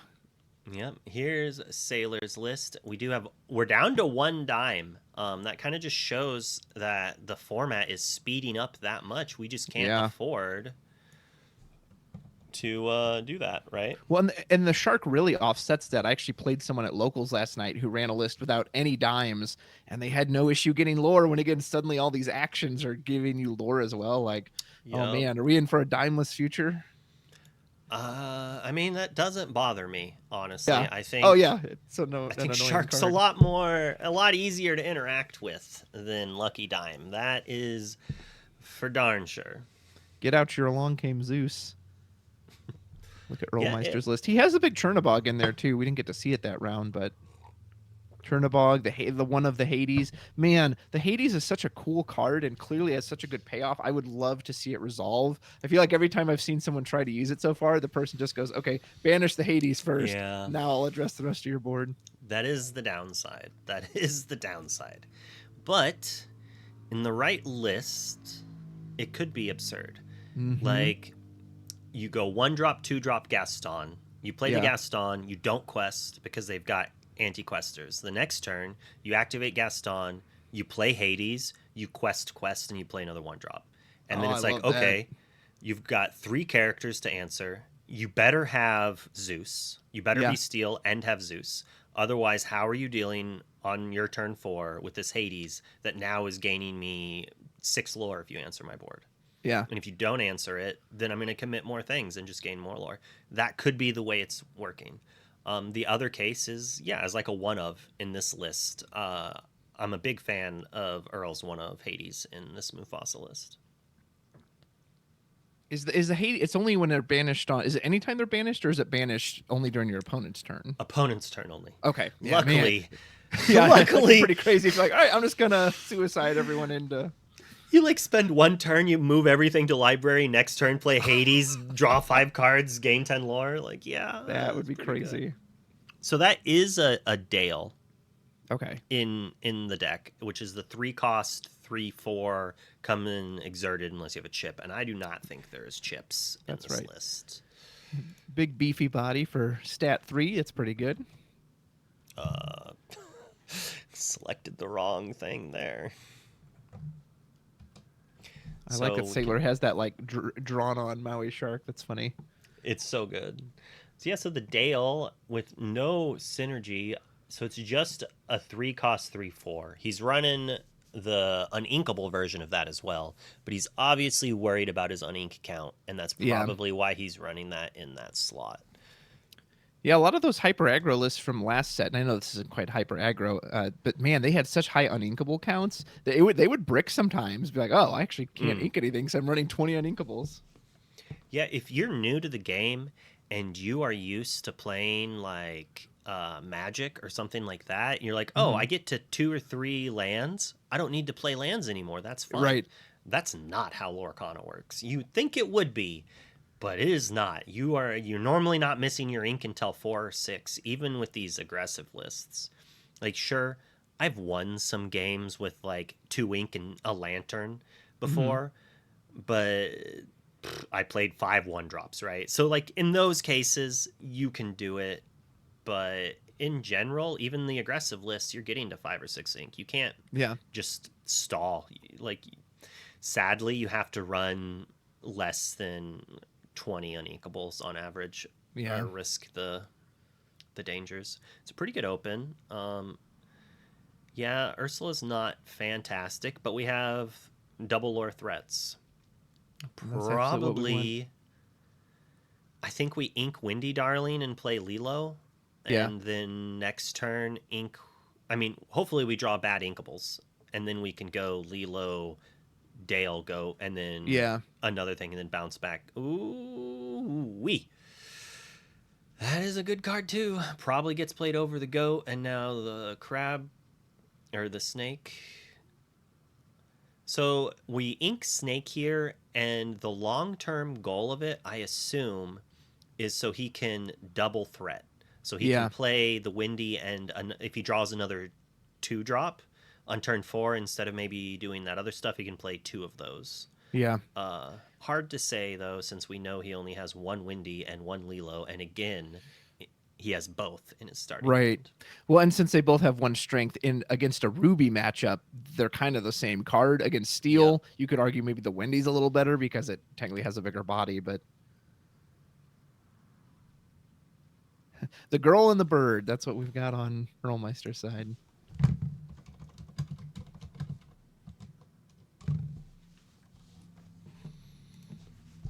People in chat keep trying to wipe my Band-Aid off their screen, thinking it's just a speck of dirt. And there's that incredible new card, Sail the Azurite Sea. It essentially just says play this, draw a card, and if you've a mind to, go ahead and give yourself an extra inking action this turn. If you didn't know it, somebody who works for Ravens loves Pierre. Because why else would they name a card that they know he'll play after him? We've Very got true. Sailor, the Azurite Sea Sailor. And you're seeing the power of that because that ink comes in unexerted, you can immediately do another one drop like we put that ice block. I mean, that's such a big difference. Pretty much since Fishbone Quill, nearly every card they've printed has had the ink come in exerted. So it's really powerful that Sail does not do that. I think he probably would have rather had a Tipo, though, honestly. Yeah, just to get the body, start challenging. Yeah, because he has no characters. He has to draw like a baby Sisu, or that's right into the ink. Yeah. Some matchups that card is great, but not when your opponent's just on all characters. Where's the hideaway go? Right in the square hole. Right into the That's inkwell. where it goes. That's what it does, right, Luke? It puts a card into the inkwell like itself. Yep, it does. No matter what, something's hitting the inkwell. Yep.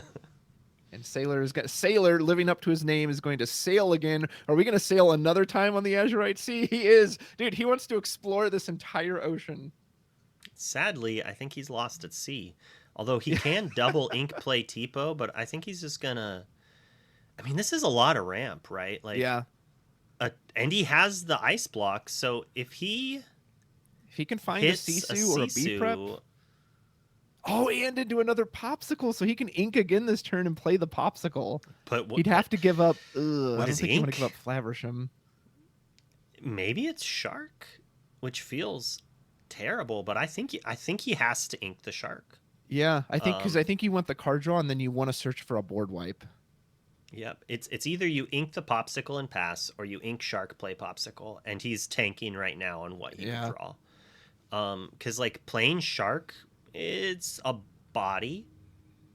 And all right, so we're gonna refresh, and hopefully when we come back, Sailor's hand looks a lot better. Yeah. It's like a commercial break. What'll happen next time on the Cross Continental Championships? As long as it's not an episode where Earl and Sailor are just talking smack. Right. If they're just talking smack the whole fight instead, and like we don't even see a play. This is like an hour long and one turn goes by. If we're going traditional DBZ, you know. Sailor's just charging, the Lorcana bomb for 4 minutes straight. Or 3 episodes, however long it was. Right. So the thing with the Shark, as good as the Shark is, if he does keep the Shark and then let's say plays it next turn, that's his whole turn again. Oh, he did find the Sisu. You called it, man. You said his hand's better when we come back. I hoped, and we were right. Like, yeah, he had to ink the Shark. If he had a Brawl maybe in his hand or discard, I could maybe see wanting to get that keep that Shark around, because in the next turn you could Brawl and Flaversham. Earl actually decided to sing Friends with the Chip or the Dale. I don't know. I kind of like just putting on the lore pressure, but obviously this way he can still also cast something like Genie or Goat this turn. One thing on Sailor's side too, I believe he's on 6 ink, so he is not going to be able to do that Sisu next turn. He's going to need one more turn to pull it out. Yeah, he's going to have to Flaversham, draw. So Earl's going to quest up for 3 more lore to 7, and then... Oh, that's why he did it. Sorry, I didn't mean to interrupt you. I didn't realize he didn't have any inkables in hand. That's why he sang the Friends. Yeah, gotta have some ink. I think he had the Rapunzel, though, right? Well, he just drew it off the Genie play. Oh, okay. Yes, I think he drew the Peter Pan for turn, or he drew another... copy of he drew an uninkable for turn, saying to try to find more ink so he didn't have to ink the goat, but he couldn't find any, so he had to ink the goat.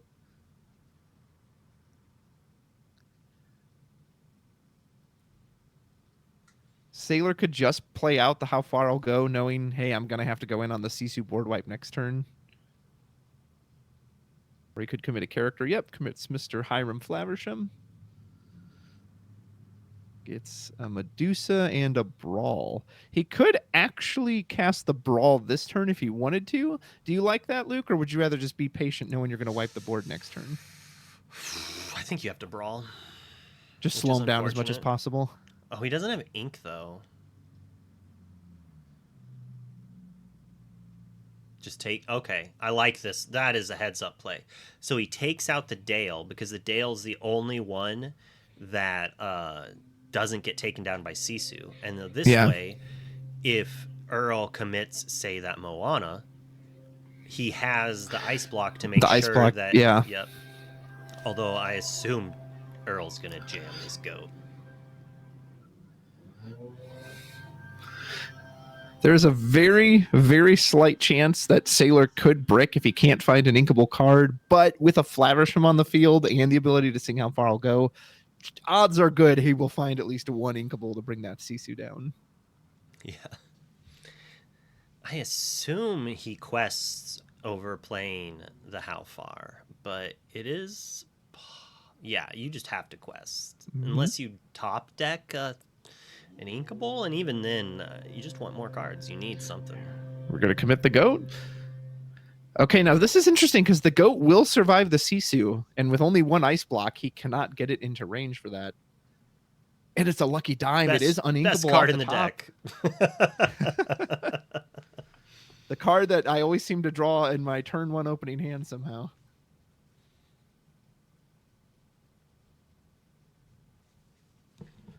Four popsicles in the deck. Can't find those to save my life. Two lucky dime. Oh yeah, always draw those.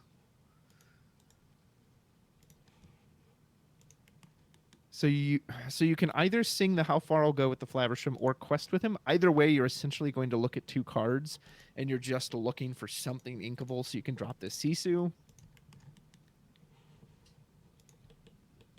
He is going to sing. Okay.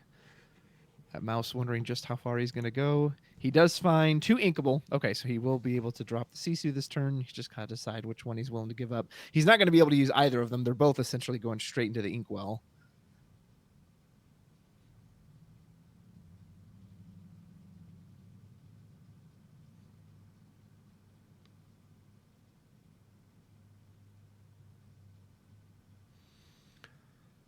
So I think he did the math that if he did that, so if he somehow drew double uninkable, he'd still, no matter what, have ink for the next turn. Yeah. And then he still had the Tremaine, so he could have taken out the Genie and let Earl go to 18 as a worst case, no matter what situation. Now this, though, I think that was a mistake. I think Earl drew his card too quickly. What do you mean too quickly? Oh, no, never mind. He drew the card off of his character. I think Earl should it's put for the Lilo Diablo into getting play. banished. All right, now I think he put he drew his card too quickly. Because this is a spot where the Lilo's actually really good. Yeah, I was 'Cause thinking that too. It's like it forces something. Because like the Sisu at this point is basically taking out Goat. Although we obviously have the Medusa to do that. Yeah.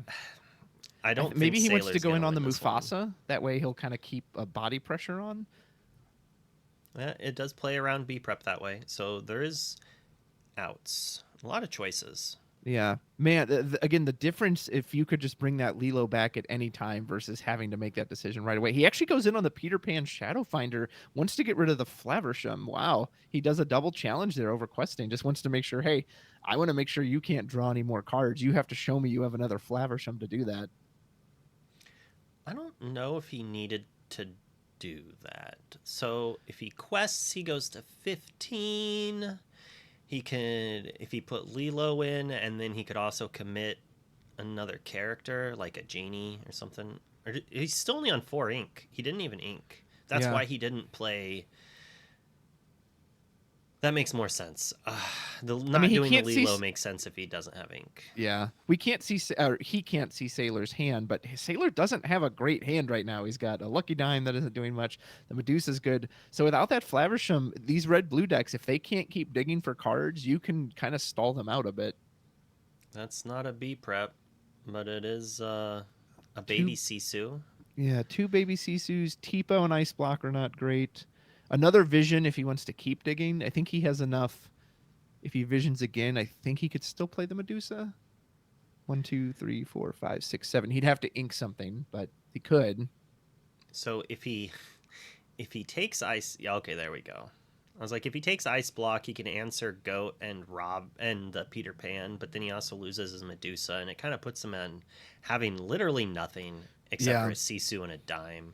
So I think he's going for I think my only out is a Be Prepared, and singing it, and even then is rough. Because we don't have not a good great follow-up. because Earlmeister too will get a lore and a card draw off of that.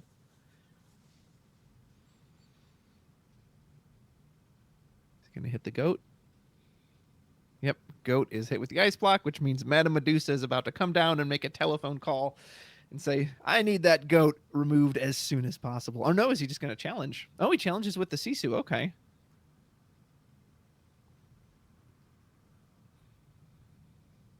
Presumably taking out the Peter Pan.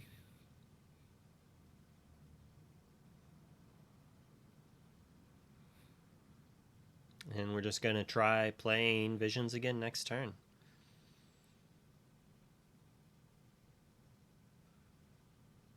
Yeah, I like this more than the line I thought of because your Sisu stays around. So and he got the most amount of board singing. Yeah, and he was able to remove the most amount of characters that turn. So Sailor needs to top deck B Prep, quest, sing it, play Visions, grab Flaversham, play Flaversham, draw 2 cards, pass the turn. That is the exact way you get back into it. Or sing, play Visions, hit Flaversham, get a Shark maybe. The problem with Shark is he's at far too high of a lore for you to be challenging characters to triggering Shark. Yeah, as good as Shark is, it doesn't do anything the turn it's played. So if you don't have something like Vitalosphere.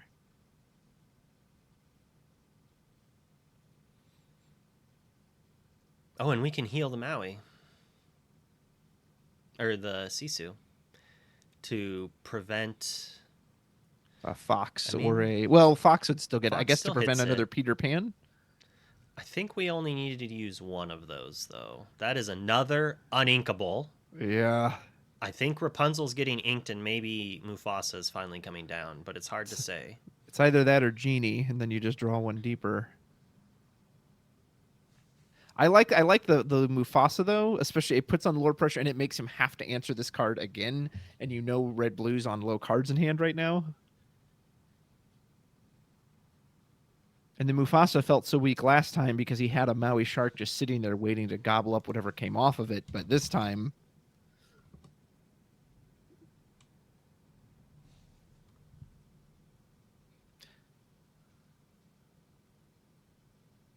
Yeah. It never feels good to give up a Rapunzel, but especially in this matchup, he's red-blue or Sailor's mainly going to just banish your characters outright. Very rarely is he going to hit them and leave them with damage enough for a Rapunzel to heal. The King of the Pride Lands does come out. We do see a shark, but again, if we play that this turn, that's his whole turn. It's just going to sit there. So you probably want to Visions first, see what you can get off of it. This is kind of a rough spot for Sailor still because, like, we basically know that Earl's getting to 8 or 17 lore. Mm-hmm.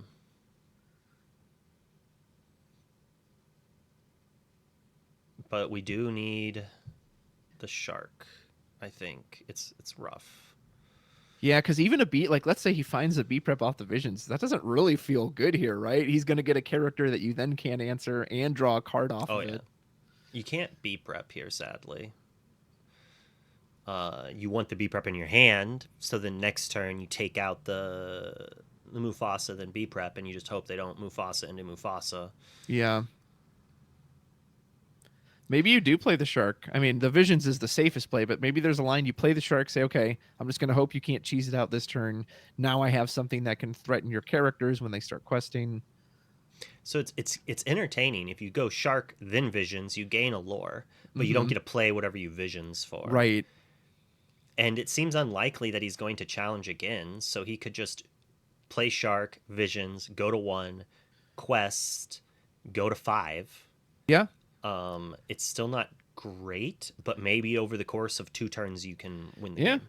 And it puts him 3/4 of the way there. He does have a dime. He could potentially start, if he can just keep the removal train going. I don't envy the position he's in. This is not an easy turn. I kind of want to know what they're talking about. Yeah. That has to be what Sailor's considering, right? Like, given his hand, that's kind of his only 2 options, is you visions first or you shark, then visions. Does go for the shark. Here's the visions. Old Merlin there is going to take a glimpse into the future. What is coming upon the horizon?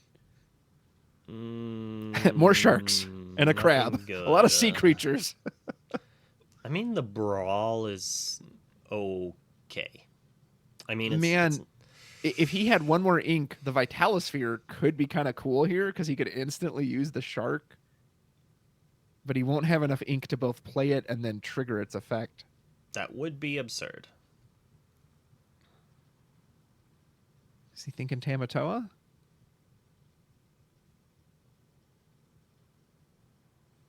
Considering Brawl 2.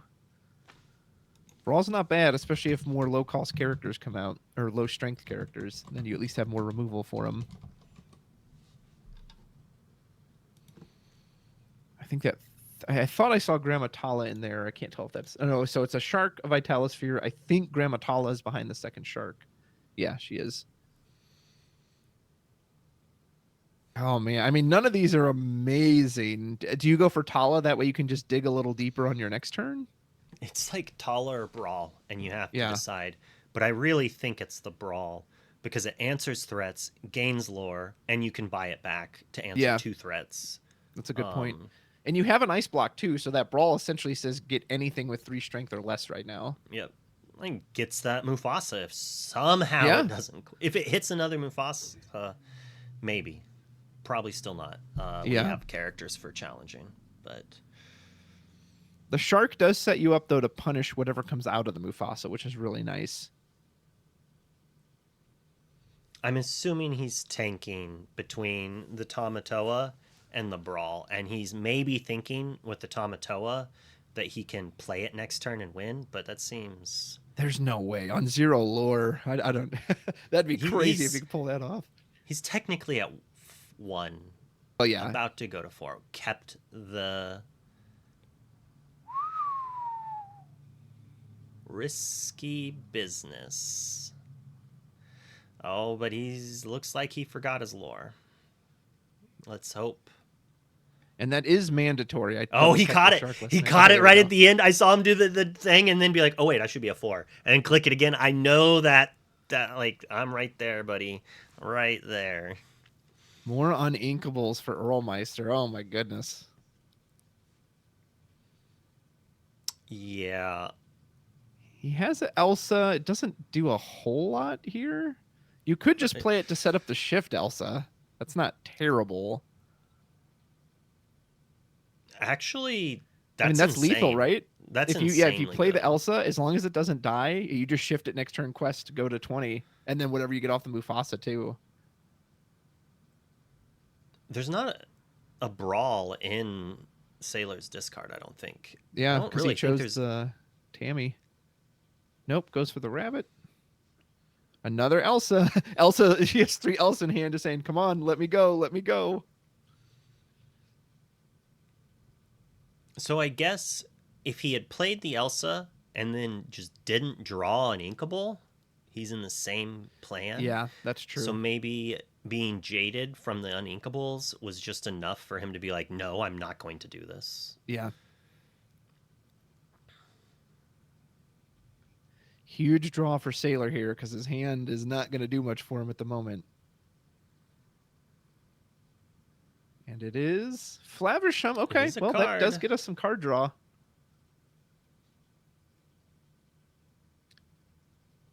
I think you probably want to Medusa the Mufasa first, right? See what comes off of it, because the Maui can handle anything that is going to come out, other than like a big shifted Elsa. That's kind of the So- only thing that stops him. I actually think you have to go Shark first Really? How come? because of what you just said. Ah, Like, okay. there is cards that you can't hit. So imagine you Medusa this Mufasa, and you Mhm. flip another Elsa, either a big one or the evasive one. Oh yeah, and he exerts him. Yeah. And then it's like, oh, I can't challenge with the shark anymore. I can't grab a card. So Yeah. challenging with shark first guarantees no matter what gets flipped, you're returning a card from your discard. Yeah, I don't Very think you good use the point. ice block though, because you're returning the brawl. So just in case it is an Elsa, well, I guess Elsa still gets hit, but big Elsa, Yeah, if it was I think you just something that- lose if a big Elsa gets flipped, honestly. Yeah. I think one's that's just just gonna game be- over, actually. All right. He could like flip Big Elsa, then he plays Flaversham and top decks his Let It Go. There you go. Is like maybe a way not to. Excuse me, sorry. Looks like maybe he it'd be a is. way. He's gonna send a. Does a great white shark take out a lion? In this instance, yes, that is going to be true. In this instance, it does.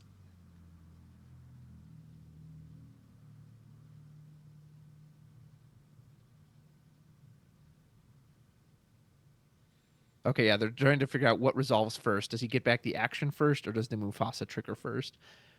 And it seems both players are saying that they seem to think the action recovery should resolve first.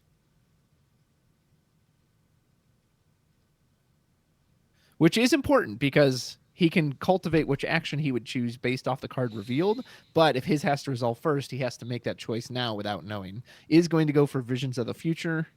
Gives them the best chance to dig. And Mufasa reveals from the Pride Land. Oh, no! Womp, womp, ba-dum. And the next card's going to be some gigantic uninkable. Right. You know, like. If it was a video game, you'd hear, "Hi, I'm Olaf." And then it would be like the screen would shake and like Yeah. seaweed comes down as Tamatoa enters the arena after Right. like a little bit of snow happens with a little baby Olaf. Dun, dun, dun, dun. Man, and Sailor just instant confidence. Oh, it's an Olaf. All right, let me put this Tamatoa out, and no problem. So I think at 6 ink the game is locked now.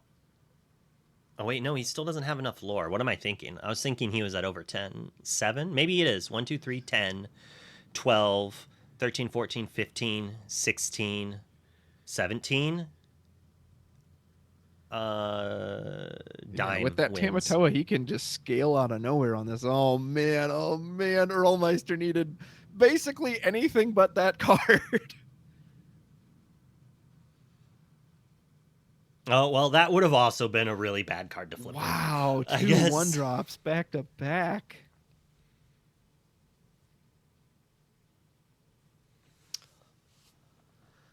Ooh, that's There is Some not a good bad play here. I'm not draws. gonna lie.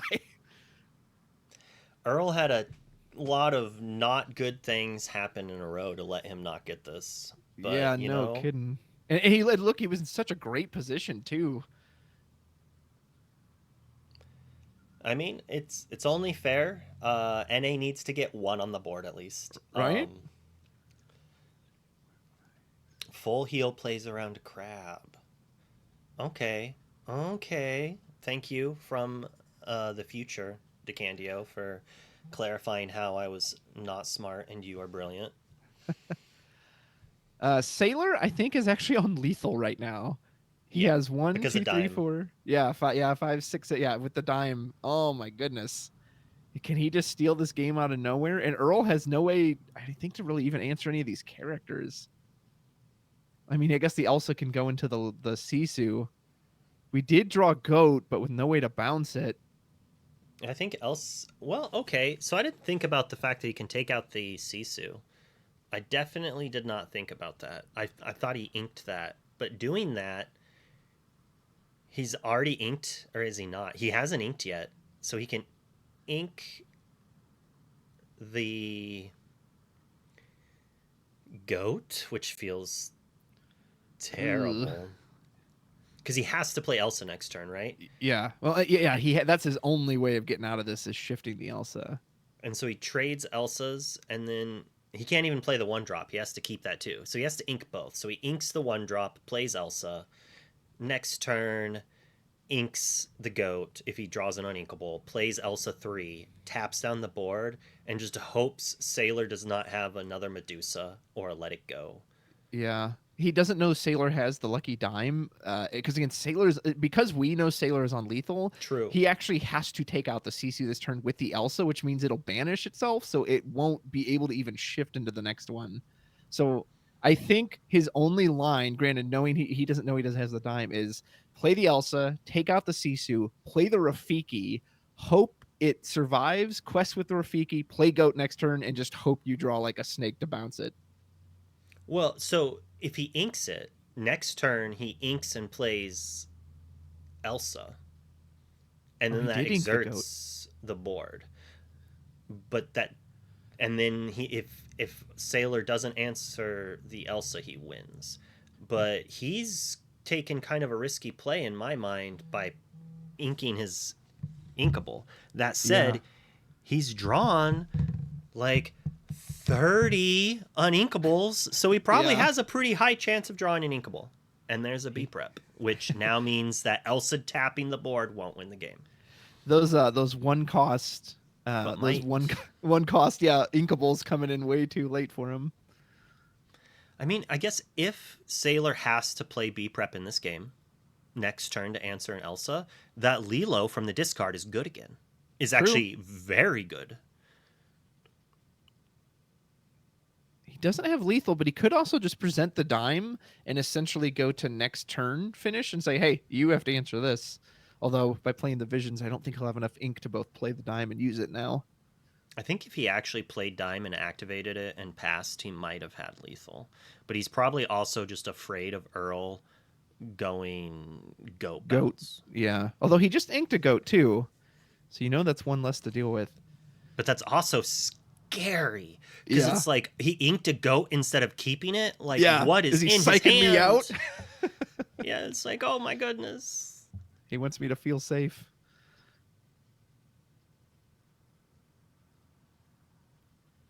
He didn't grab the brawl. Oh, he grabbed a Sisu, I think. Sailor all the way up to 11 lore. Popsicle with the easy card draw. Luckily, the shark doesn't have a target this turn, but that doesn't mean it can't gain lore through use of the... Oh, no, he already used the vision, so he got the lore from that. Popsicle. The other Maui. Easy ink. Yeah. Looks like he agrees. Do you GM out the dime? Looks like it. No. Oh, no, it's a Sisu. Okay. a big dragon to banish a monkey? That doesn't seem right. A baboon? The funny thing is, he's might have to play his B prep. I really think Earl shouldn't have played that one drop. But well now he definitely is on lethal, especially with the dime in hand. Well, if it's an ink, he can play the Elsa and tap down everything but Medusa, and then he only has 4 lore gain. Yeah. But then that it's a crazy game. Which he's gonna go for. He's gonna Medusa. He basically has to lock down the Sisu and the Tamatoa, both the 8 cost characters. Oh, it's only 2. I was thinking it inked. I was thinking it put 3 down. They could do the old reverse positive errata. Hey, this card's kind of old now, so we'll bump it up to 3 characters. 1, 2, 3, 4, 5, 6, 7. It's still lethal. It's still lethal. I was thinking it exerted 1 more, and then it would just be shy, but it's exacties. Earlmeister just saying he let EU down. It's gonna be 5, 6, 7. Holy moly! Sailor, he looked very behind for so much of that match, but Earl, Earl had so many uninkables. And that Mufasa. Oh yeah. Oh, let me get you added to the other room. Apparently. All right, there you are. Now I think we can hear you and everything. Hello. All right. Do I need to unmute on Discord, or is it okay if we're just doing this? Okay. Great game, guys. Very well done. There was some intense plays there. Earl had a lot of uninkables drawn in that second game. A lot.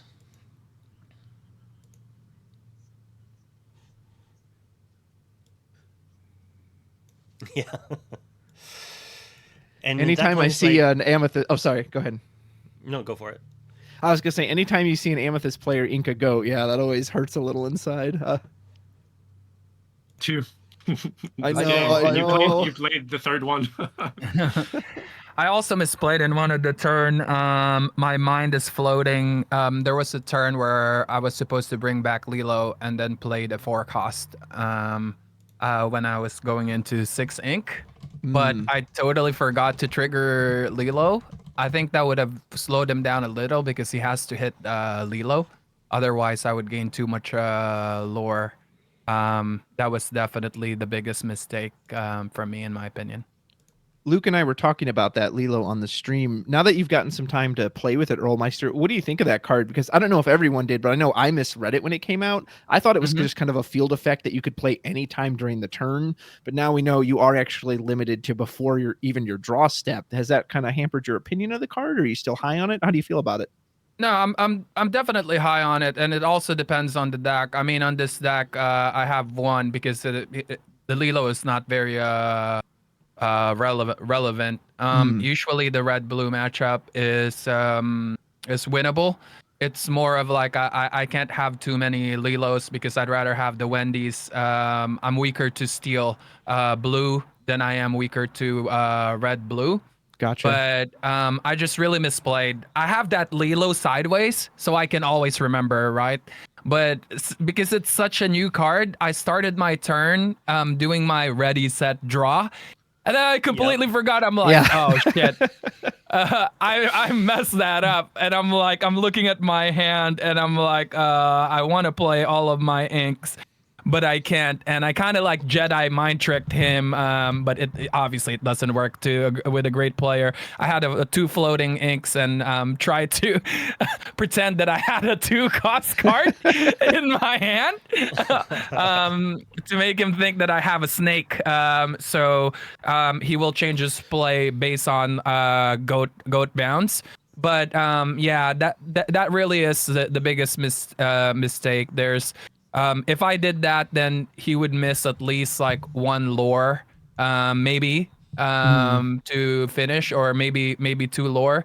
But yeah, I just have to remember to trigger it. It's a new card, and my mind is still trying to get used to having Lilo. Yeah, very fair. When it happened, I was just like, oh, I think he drew too fast. And then I was like, oh, no, that was a drawing for the Diablo. Okay. And then you drew the card again. I was like, oh, no, he drew too fast. But then I realized you were ink screwed, and it might not have been what you wanted. Like, it's hard to say. I can't remember exactly what turn it was, but it was not the turn I played the second big Sisu, right? I think Sisu was already on the board. I can't remember. It was when it was when I had 5 inks going into 6. Like, that was my plan on turn 6. Because I keep planning. It was not turn 6, but not later, turn 6, right? when I was getting 6 ink, yeah, because that was my plan on going to 5 ink, Moana into Lilo, or Lilo into Moana, and then after that kind of passed. I'm like, okay, I'm gonna play Genie into Lilo into Genie. But yeah, it really is just me forgetting about the trigger. I think that would have helped, and I would have changed my lines moving forward. But yeah, it happens, and inkables are just so painful. Yeah. In the end, I had the Medusa for your Elsa, so I think you would have delayed the inevitable, but yeah. So I want to ask you both, because we know the great Mufasa giveth and the great Mufasa taketh away. What was your reaction, both of you, when that Olaf hit the field? Honestly, I just laughed. I'm like, my luck is so bad. I was in a tournament, 100 people tournament this weekend, and I overused it there because I pulled an Elsa and I pulled Chernabogs with Mufasa. So I was praying that would happen against Sailor too. But it's like, no, here's Rafiki. It literally gave me anything than Rafiki or It was Olaf. It was Olaf. that, Yeah, Olaf. Olaf. It would have been fine because I would be fine with even if I get Diablo. Like I Yeah. would be happy with that because at least I get a draw, right? But yeah, nothing. So Yeah. here's another line that we discussed towards the end of the game. You had an Elsa 5. You're at 5 ink. You have Rafiki Goat. You also Yeah. have the big Elsa. You could, Not exert Elsa. and then Yeah. hope next turn shift win. And Yeah. it But- forces. Yeah, that's what I. Yeah, go ahead. No, go for it. That's what I was contemplating. That's why I was taking the Yeah, turn I was too winning long. the next turn if you had done that though. Yeah, he had the that- dime in that's hand. exactly like what I was thinking. Like, you probably have the dime. You've been digging with that. This was- with Was that it this thing. this was the first Elsa though, right? Before you traded an Elsa with Sisu? I think you were Oh. at 12 yeah. It was the lore. first. It was the first Sisu. I think I maybe remember- maybe I Are you sure? described it as the second one. No, no. No, when no, I no, had I the played goat. the Sisu on that turn because he had Yeah. killed my first one. Yeah. When I had the goat, Rafiki, and Elsa on my hand, the turn before I inked an Elsa, but I had to Yes. trade there with the Elsa. It was the turn before then, I think, was the one I was thinking Yeah. of. Because there was a spot that it was like, well, he could play this, and we know Sailor's hand is just dime B prep and a tutor. And it's just like he doesn't actually have an answer to this. If he just plays the Elsa and Sailor does not draw an out, he has Yeah. lethal. But Sailor had at least 7 cards to look at to try to find a brawl type card. Yeah. I think I had lethal on board as well on that turn. You do think it was? Yeah. Or maybe, With my maybe, s- maybe I'm yeah. misremembering. And remember, like, oh, if he doesn't kill the Sisu there, I think I Yes. win. He had Yeah. to banish the Sisu because you had enough lore with the diamond hand. Okay. Yeah, that's exactly what I'm playing around. I don't like playing to not lose. I like to play to win, and I hated that turn where I had to trade a rabbit and the Elsa as well because I counted and he has lethal if he had dime, and he did have dime, so yeah, Yeah. that was painful. Well, let me ask you, Sailor, since it was a new card we got to see, we were kind of raving about it in the commentary. Maui Shark, like holy moly, turning all of your visions of the future and your sail suddenly now they all say gain 1 lore as well. How good is that card? I think it's fairly good if you can have in your deck ways to temper the early game so that you can drop a non-impactful card on 6 ink. If you just let the board slip, as we've seen in this second game, there was no spot in which I would have been able to play the Maui to be able to trade, right? So I need to deal with his board that had gone wild. Wide. So that's why Wild's I a inked the good first description. one. Yeah. Yeah. So that's why I inked the first one because I knew this was not the game for it. Yeah. Eventually, I found it in a turn in which I wanted to play the Vision, and I think this is the most critical turn of the game for me because if I had played the Vision before the Maui, I lose that game. Yeah. So my thinking here is that the thing I want the most is Tamatoa to end the game as soon as possible. So I'm not gonna be able to play the Tamatoa on the turn with the Vision. So I'm gonna play Maui first, and then Vision try to go for the card that I know will win me the game if he's not finishing the game, right? Like I need to get my my win con, and so I was a bit risky because, of course, if I don't find or I can find an answer instead, I would have rather played the Vision first to see my options. But I felt like I was good enough to play the Maui first and play the Vision, and the 1 lore could matter. And in the end, it did. mattered, right? Like I Yeah. was exactly 20, and he had lethal on board. I on the remember. following turn. I remember we were talking. We're like, oh, like he's tanking. Is he going to ink the Maui and play the popsicle? And I'm like, well, I think he has to, because it's just too slow otherwise. And then the screen cut out, like your game dropped down, and he had to rejoin. And I was like, well, hopefully we rejoin and Sailor's bad hand is replaced by good cards, and we come back and your hand has a Sisu in it, and the Maui Shark and the Popsicle are in play as ink in there. And I was like, oh, all right, well, you know, that's a good draw. That's a good draw. It does exactly what he needs it to do. Yeah. That was, Yeah, very absolutely. well So played. the incremental lore is very not to be neglected. I think it's what this card is highlighting is that it does a little bit of a lot of different things, right? It challenges evasive, and the minigame is looking to be very much purple genie oriented, and so Maui lines up pretty well because those decks wants to be questing with that genie for 2. So the Maui will gain a lot of incremental advantage, right, with the how far it goes or the visions, trying to find more things, gaining lore. So it's card advantage, it's lore gains, it's board control, and it's syncable. It's not too splashy when it enters play, but every turn is going to accrue advantage, and I think that has good value in our deck. Nice. No, I appreciate you thinking about that lore, because I remember that turn with the Maui and the visions in the order to do it. And a part of me, I think I may have even said on the stream, was like, well, it's just one lore, right? Like, what difference is that going to make? So I appreciate that you were like, no, like that can be the difference between winning and losing. Yeah. And So it was. how did you feel playing no Fishbone with your Flaversham? You're down to what, 9 items here? 10 if you count Lucky Dime?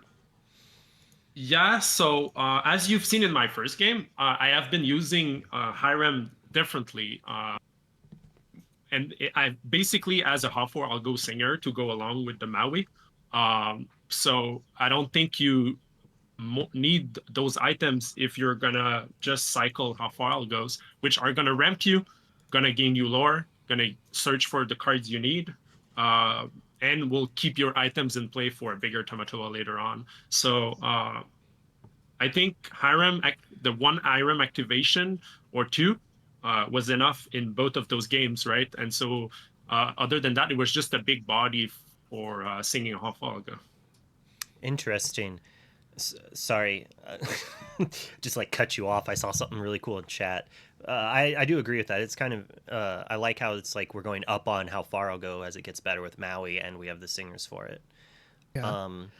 Chat Earlmeister, is can I ask you a saying- question? Oh, go ahead. Go finish, Luke. I was gonna say, chat is saying that Earl needs to be careful because turning your Lilo sideways might be considered note taking, and that upsets me greatly. I'm not gonna lie. If that's considered note taking, I'm not fun gonna show be here. happy. It's the fun show. Don't worry about that. We're all just having a good time. Earl, I know we didn't get to see it in this match, but I wanted to ask you about that new Hades, the purple one. Has it like paid off really well for you? Every time I've seen it, anyone else playing it, it seems to just get banished right away. So I just wanted to know, how has it been for you? I tested the one of Hades, and it's so good on against Ruby. Oh, nice. But the problem is you have to draw Hades. Yeah. There's so many turns there where I wish that I had Hades, because I don't mind the Hades getting taken out, because if Hades gets taken out, then most likely the others will survive.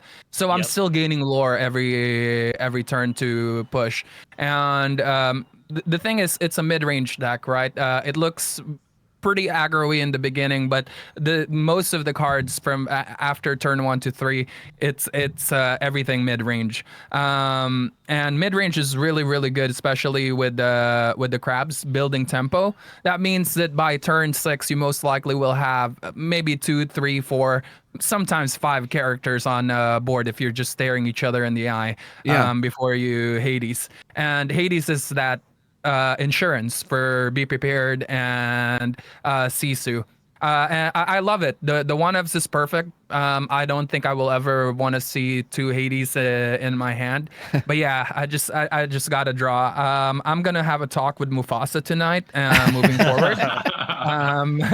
Because we need to discuss this. Like, we're in the same team, Mufasa. I need you to pull Right? something good. Yeah. Well, and even Some game heavy one, you hit lifting. that fox. That was just kind of a little awkward Oh, yeah. too. Yeah. The fox as well is pretty awkward. I was contemplating bouncing the rabbit, but that means I will miss one lore the next Yeah. turn. So lore is more important in this The- matchup than it is card advantage. The So, other yeah. play, you left the fox on top, so you could Mhm, use it next turn, and I think it even traded with a Sisu. It wasn't bad Yeah. at all. Yeah. But did you consider putting it in play and then banishing it? Because its ability is you return a character or banish it, and you already Yeah. had a snake, but you didn't have a way to answer what they had in play. I was just wondering if you actually thought about that. Yeah, that's the thing is that I'm looking at the list and there's Maui online. He's definitely not on the driver's seat yet during that time if I have the fox. But with me doing that, it's gonna put him on the driver's seat and the race would be really really tough for me. So I had to Okay. defend to keep being on the driver's seat. But yeah. The CC is just too much, right? Because it's questing for 3, and 3 Yeah. is a lot of lore. For blue red, exerting something and gaining 3 lore is too much for them because they can just one shot you in one game with dimes and stuff. So yeah, I had to keep the fox there. In my opinion, that was the right play, but I could be wrong. I think it ended up working out to an extent. Like, obviously you lost the game, but like I don't Yeah. think it was that play at all that Yeah. led to that. I think it had more to do with Sailor's deck firing on all cylinders and Mhm. like just doing its thing. You did get a few situations to try to steal the game back, but Yeah. one thing we were sad watching in game 1 was when Sailor inked the pirate's life to the Tipo. We Yeah. really wanted I know. that to... I knew. We just wanted to I see know at that Maui time shark chat about- was popping off. I knew it. Yeah. I hide it, right? So that he doesn't know it's not in the deck anymore. So has to play around it. Yep. Sneaky, Yeah. sneaky. Have you gotten to Yeah, use that much? I had to keep the 1-for-1 or 2-for-1 cards in hand, right? Like this is a 0-for-1, and it was too early, unfortunately.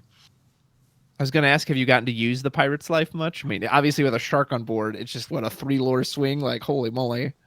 5 lower swing, right? Oh, yeah, you yeah, gain they 3 lose lower, 2 your and you opponent gain lose 3. 2. If you have, and then if you challenge and you have like a Medusa, you play it again. It's like a 10 lower swing. Oof. That's funny. Oof. So that has been my inkable second lucky dime, basically. Well, yeah. in my games, because I really wanted to shore up some of these uninkable slots because of the sail. When I want to do my nuts opening, which is turn 2 ramp into turn 3 sail plus Sisu or Brawl, I need a lot of inkables in my hand to be able to do that. Yeah. So I really needed to shove a little bit of uninkables to try to fit them all, and also I wanted as many alpha algos as possible. So that's why I've put the pirate's life for now. It's been serving me well. Obviously, it's always subject to change. Sure. Yeah. Speaking of sail and, appropriate since you are Sailor, like, my goodness, that sail the Azurite Sea, I think you used it twice in the same turn in that second game. And just that ability to get that ink coming in unexerted. And then I think you even followed up with an ice block like the first time you used it. Like, what a card. I mean, card seems incredibly powerful.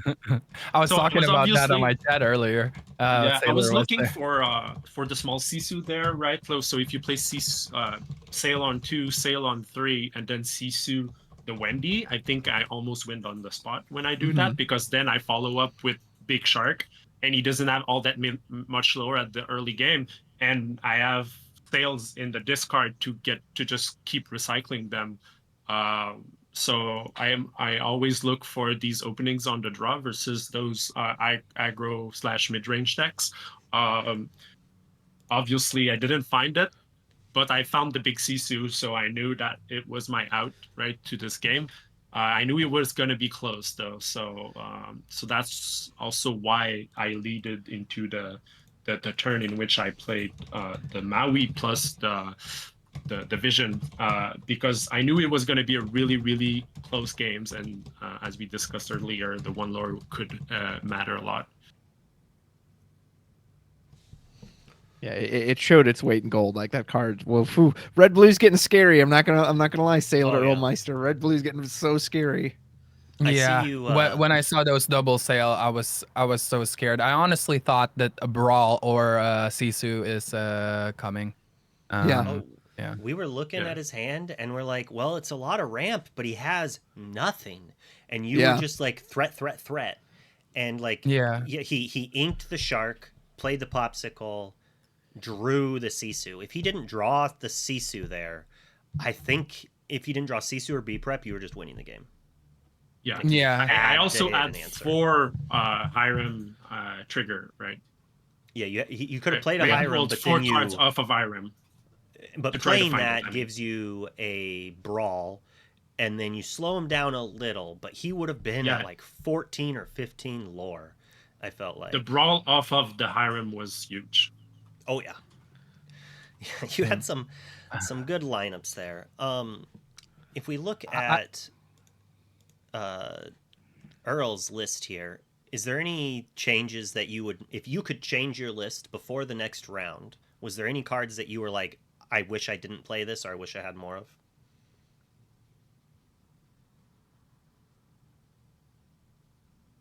Are you talking to me? Yes, Earl. Oh, okay. Yeah. I think the deck is like 50-50 with the most matchups. It's just I want to go 4 genies and 2 rabbits. Going back to the game, there's really one thing that I wish that I didn't do as well. The turn that I took out the, what do you call this? The turn that I took out the Hiram, I think I should have just let the Hiram stick there. And what I should have done is ink Rapunzel, play a 1 cost, and play Genie as well, and just keep pushing and not care about B prep because I have so many draws anyways after that. Yeah, but to be honest, if there was something that I would have, if I could change it, apparently we can't change any cards anymore.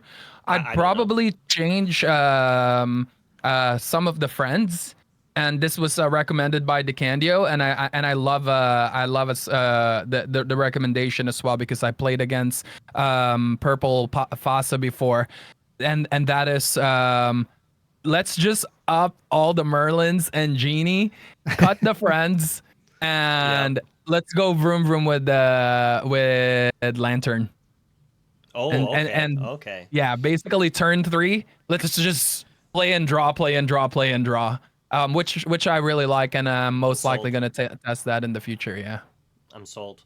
One of my favorite decks I played in like set 2 was Amethyst Amber, and the only Amber cards were 4 lanterns, and the rest was just all Amethyst cantrips and stuff like that. And it was pretty fun. And Lantern's pretty powerful. Easily sold on adding that card.